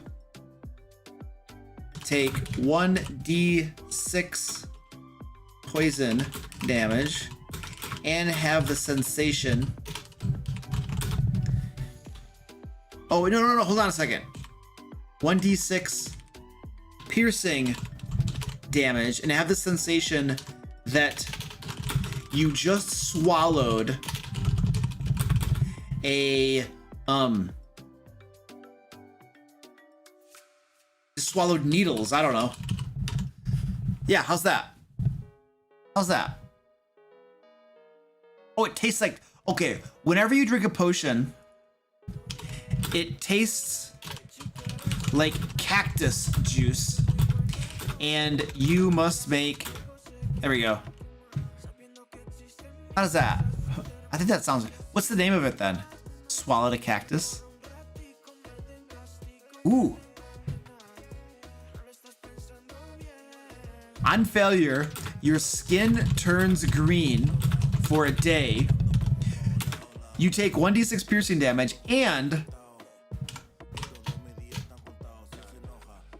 There you go. You have the sensation you just swallowed needles. Cool. What's the name of that? Cactus got your tongue? Oh, that's cool. I like that. Cactus got your tongue. All right, awesome. I love it. A prickly sensation. That's cool. I like that. I'm out of coffee. Thorn throat? That's pretty cool too.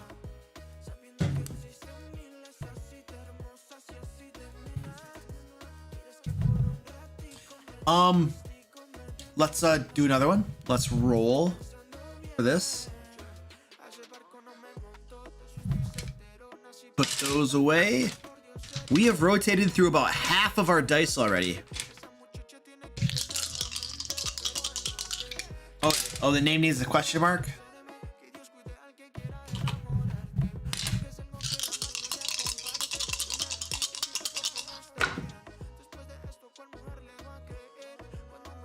All right.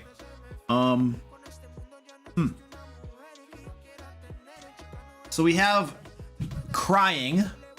Hey, my camera got messed up. Hold on, I'm gonna fix my camera. Configure video.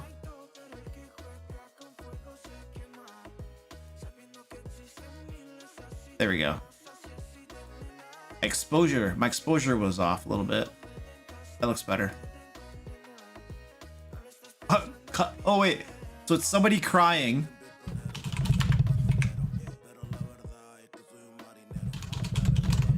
It's crying. The green one is like a fireball. It's like a meteor. It looks like a meteor or a fireball. And the last one's a horned helmet.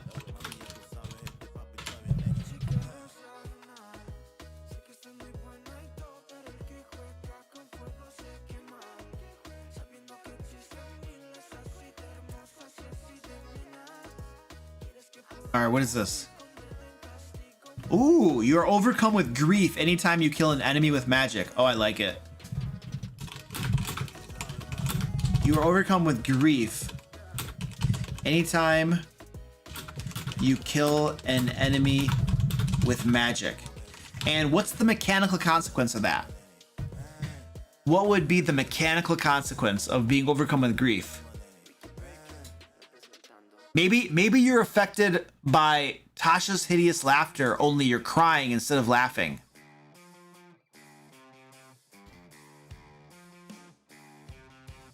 Yeah, yeah, I agree, Penguin Butt. That's a really good idea. Simpaticos that's a good idea, dude. The next magic item you get in Curse of Strahd, Trevor, is gonna have this curse on it. And I'm gonna probably make it worse than what we brainstorm here. I mean, since it's your idea, it's only fair that I give it to you guys, right? He's never gonna contribute anything in a live stream again. You are overcome with grief anytime you kill an enemy with magic. What's the mechanical? Hold on a second. And must make a DC 13 wisdom saving throw. We always have these wisdom saving throws. Let's make it an intelligence saving throw. I don't know. On failure, you are affected per the Tasha's hideous laughter spell, except you are crying instead of laughing. All right, how's that? Charisma? We can make it charisma. I could see charisma. I just want to target intelligence. Oh, except that it's magic, so that means that it's a wizard it should not be wizard or charisma because magic users always have those. So, what about dexterity? No, that doesn't make sense. Constitution, wisdom kind of makes sense. Charisma? You think charisma? Okay. Oh, Tasha's hideous. Why charisma? Why charisma? Why does charisma make sense? Oh, D got his merch shirt in? Oh, cool, D. That's awesome, dude. It takes strength not to cry. Yes, we're gonna do strength. Because that is something that spellcasters usually dump.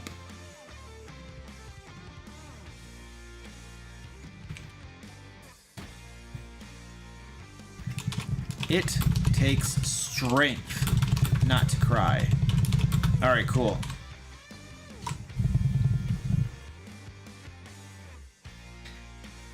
Banshee's Wailing Bane. What's the name of this spell? Yeah, let's do a name. Let's do a name.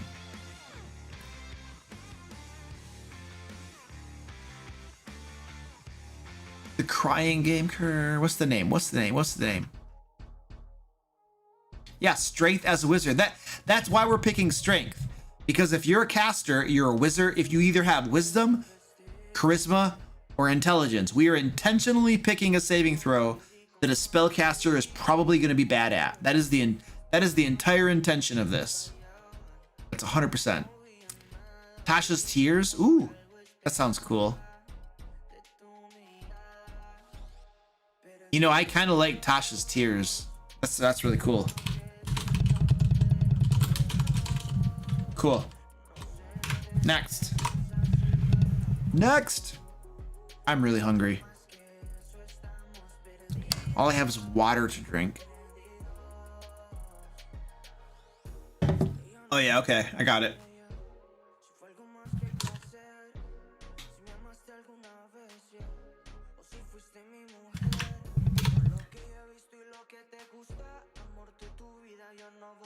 Curse of Need to East. Chew the water.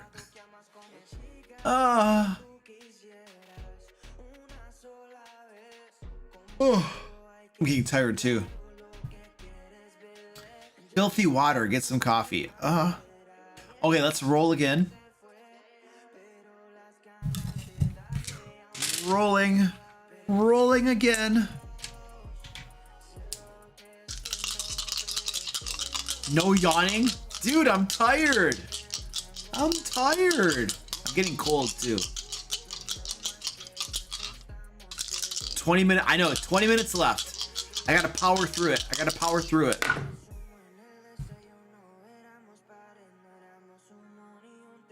That looks like one we've had before. I don't know what that is. I'm gonna turn my fan off.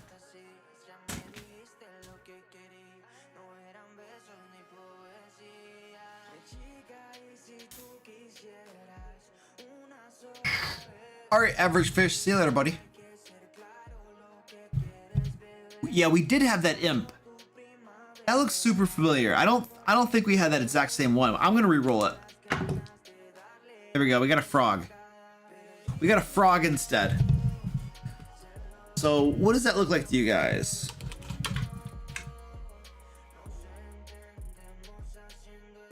I think we have a computer or a keyboard or something. Or let's just call it technology. And we have a pill and we have a frog.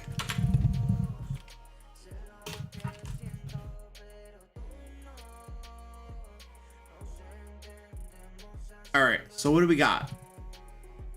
A toad polymorph. It's a password input. Okay.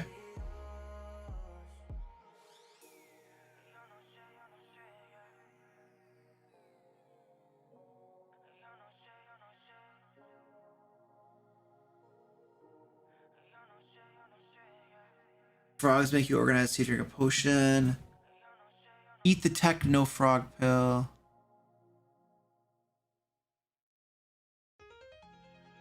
Ooh.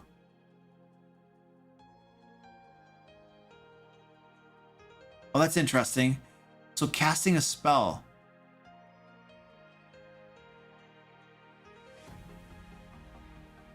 Ooh, a medicine you could. Oh, but is that a curse?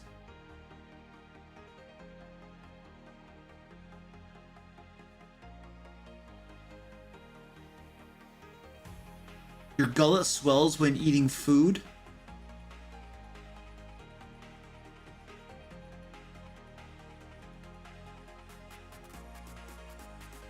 Yeah.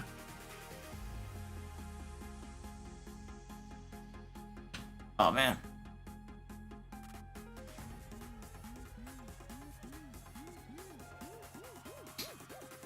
I think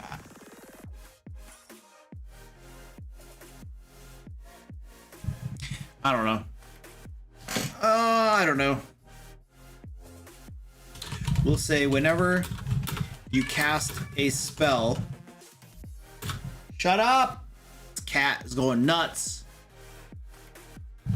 Whenever you cast a spell, you must succeed on a DC 12 Constitution saving throw, or croak like a frog,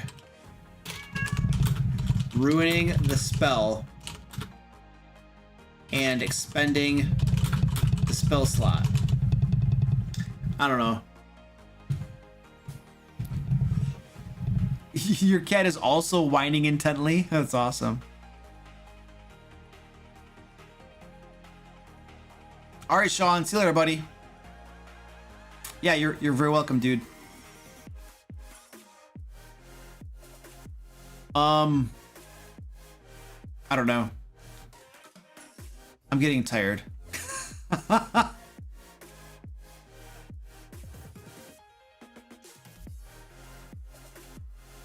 Yeah, this is a bad curse. Yeah, it's a bad curse. What's the name of it gonna be?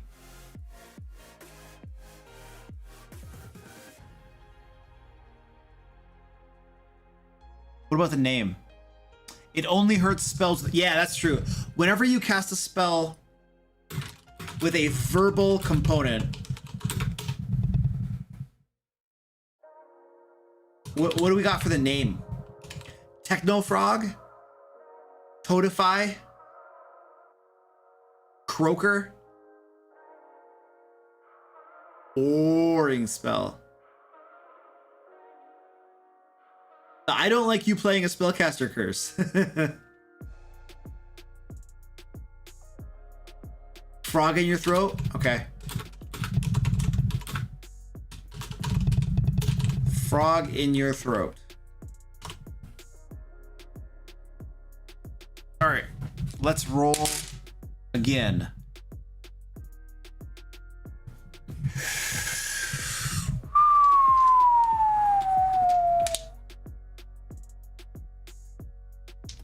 All croaked up.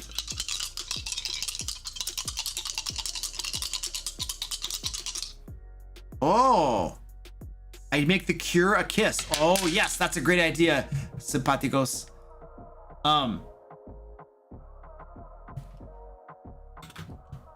This curse can only, oh whoops, you got to see me typing. Hold on. This curse can only be removed if the person who casts the remove curse spell also gives the cursed person a kiss after when casting the spell. There, how's that? That makes it even worse. Nice, I like it. All right, let's roll again.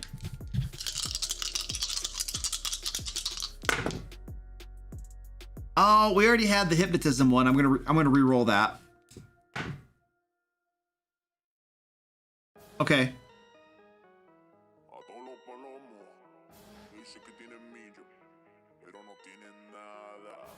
We made 14 curses so far. Oh, cool. That's awesome.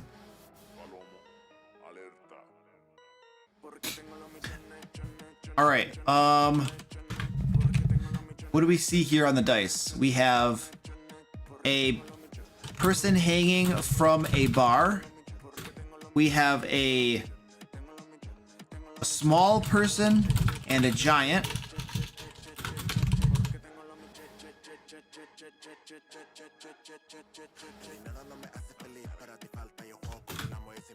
And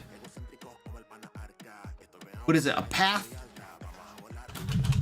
leading to a tower.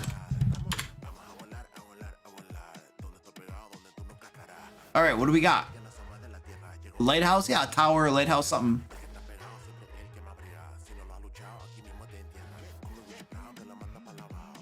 You are randomly affected by enlarge or reduce whenever you make a strength check. Ooh. Oh, I'm so hungry.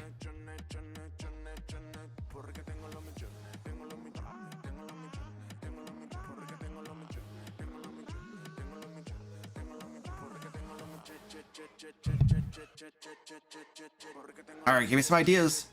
We need ideas. Come on, people. Danny's, you're getting tired too? Or you're hungry? Are you tired or you hungry, Danny? Oh, look at that. Stream Elements is goofing up again.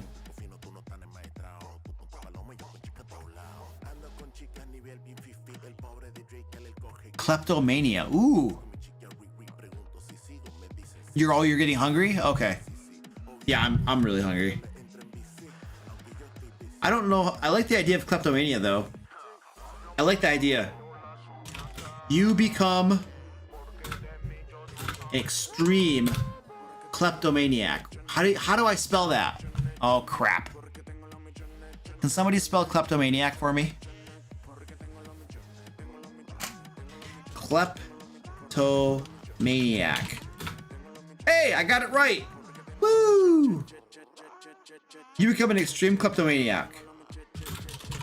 Whenever you see an item worth 1 gold piece or more, you are magically compelled to steal it. .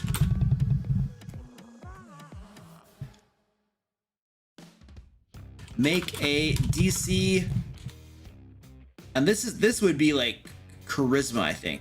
A DC 13 charisma saving throw. On a failure, you are magically compelled to steal it and must attempt to do so on your next turn. How's that? That could get you into big trouble. That would cause big trouble. I could see like your entire, all the rest of your players are like trying to restrain you and stop you from stealing stuff. Or when you go into stores, they're like, you have to wait outside. You can't come into the store. Aren't all weapons worth that much? What if we say like,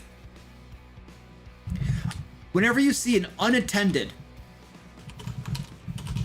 item, so something just lying around, 10 gold piece? Yeah, okay. 10 gold piece. It's gotta be worth 25. It's gotta be worth a little something. My cat. Yeah, 25 I think is better. Somebody wants a DC 14? Okay. What's the name of this? What's the name of this curse? Wordy. The compulsion lasts for 1d4 rounds if someone tries to stop you. Ooh.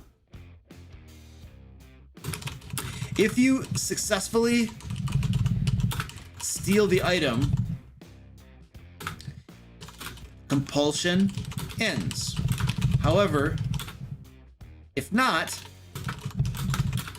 you feel magically compelled to steal it and can think of nothing else for the next 1d4 hours. How's that? Something like that? Sticky fingers. Ooh, I like it.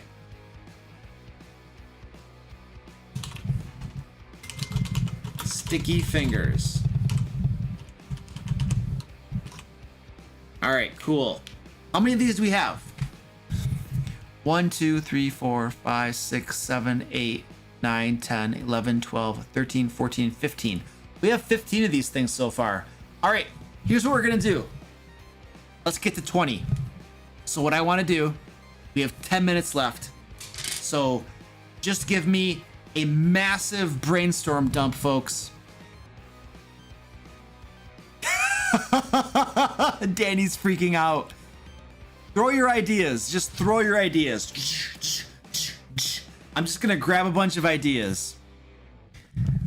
My moderators are gonna go nuts. Danny's like, I quit.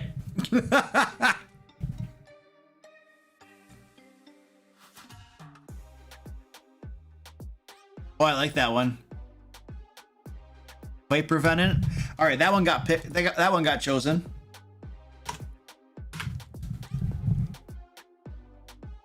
You hiccup at the worst of times. Spammers still die. Yes, spammers still die.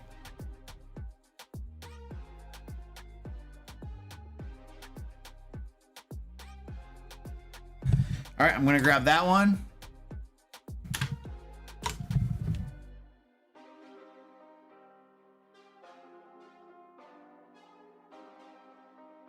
All right, Mont Pent, we'll go with that. And I just need one more.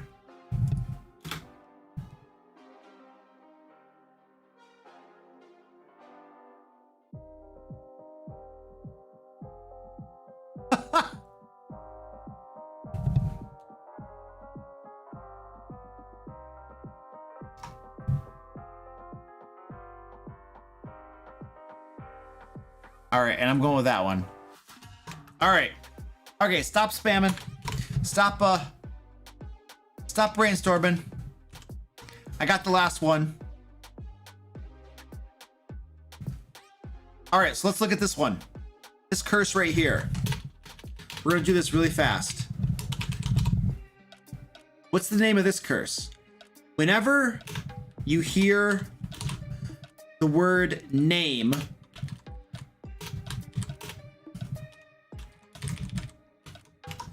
you feel the urge to sing the real names of your fellow party members' characters.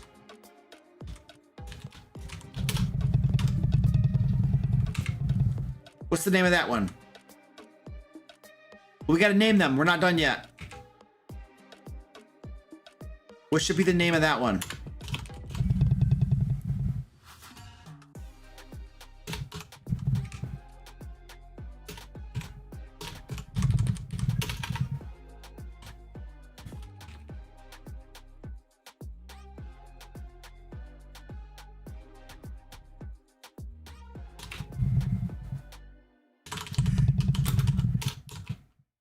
That's my name. Don't wear it out. Okay, cool. What about the hiccup one? What are we gonna name the hiccup one? The nameless curse. You hiccup at the worst of times. What should that one be? What about the hiccuping one?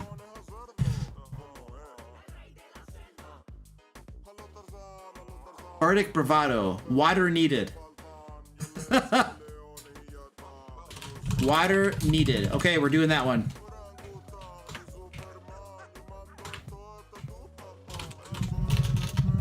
We need a name for this next one. We're moving on. We're no longer on the hiccup one. We're going to the next one. You have an overwhelming desire to eat anything with a spherical shape. Additionally, you are being chased by 4 ghosts. No, or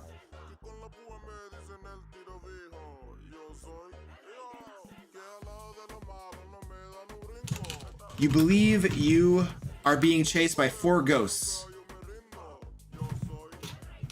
Colored cyan, red, pink, and orange. This is obviously a Pac-Man reference. So, what should it be? Pac curse? Puckman curse. Let's just call it Pac curse. Next. Name this one. Moving on. Every time you sleep, you get awakened by a cat sitting on your face. We'll say, whenever you awaken from sleeping, there is a random cat sitting on your face.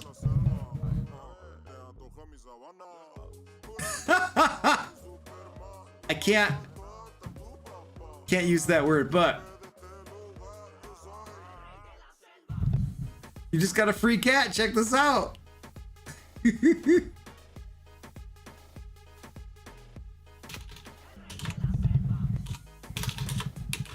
Feline friend. We're just gonna call it feline friend. All right.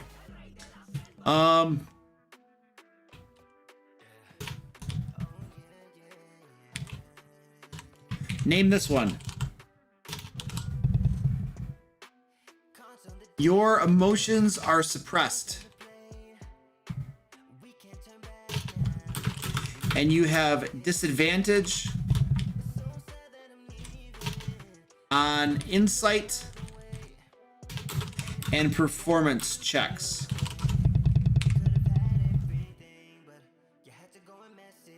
Feline butt. Curse of apathy. Ooh, yeah, okay. Bottled up. Ooh, I like that one.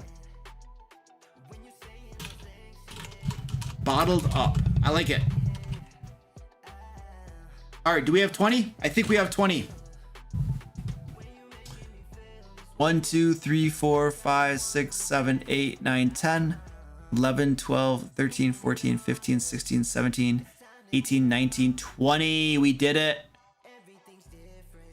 All right, ladies and gentlemen, we have made 20 curses. Ooh, that's actually good. Your emotions are suppressed. You have disadvantage on insight and performance checks. And you cannot enter a rage. That would really suck for a barbarian. Huzzah! Yeah, we did super well. We even weathered a stream crash. The entire stream crashed, and we weathered it. And we came back strong. It's a beautiful thing. Oh, we gotta pick our giveaway winner. We have to pick the winner of our giveaway. Let me go into that, and we're gonna see who won these.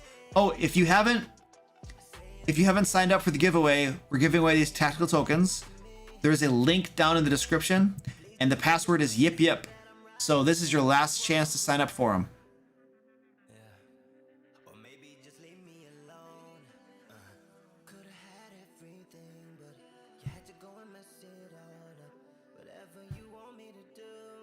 Oh yeah, we can raid somebody too. We'll raid somebody if I see anybody streaming.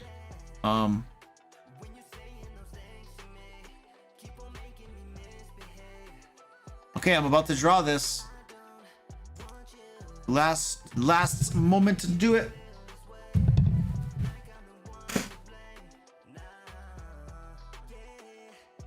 Yep, yep, yep, yep. Que chingón.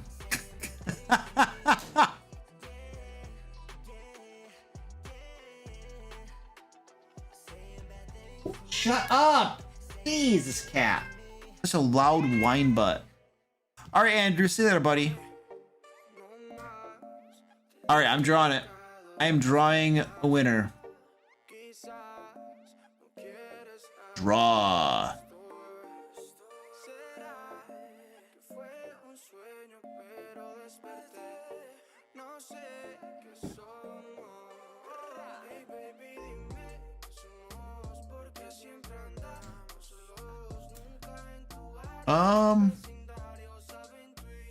Okay, here we go. I got the winner. The winner of the tactical tokens is KTW. KTW, are you in the house? Are you in the house, KTW? You don't have to be. You still want them. I'll send you an email. All right, let's find someone. Let's find someone to raid. I'm gonna go to YouTube, see if anybody's streaming. How can you tell if people are streaming?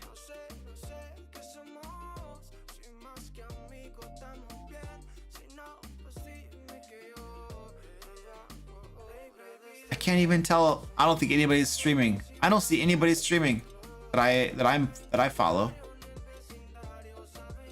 Huh. Yeah, I don't see anybody streaming right now. Nobody that I know is streaming.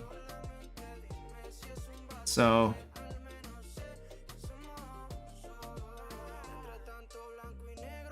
yeah,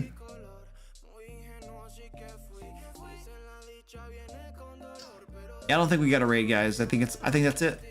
I think that's all they wrote. That's all she wrote. Sorry, that's the microphone. Sorry, I shouldn't do that. I have a random, yeah, the Gleam interface randomly picks it. I click a button and it picks the winner. It automatically does it. I have no idea who that is. All right, guys, I will see you on Monday night over my Twitch channel. There's a link to my Twitch stuff down below if you want to follow me over there. And yeah, otherwise, we'll see you next time. See you in the next video over on Twitch, stuff like that. So I'm gonna go get some food now. Wait, where is that? Bye, everybody. It was good hanging out. Had fun. See you next time.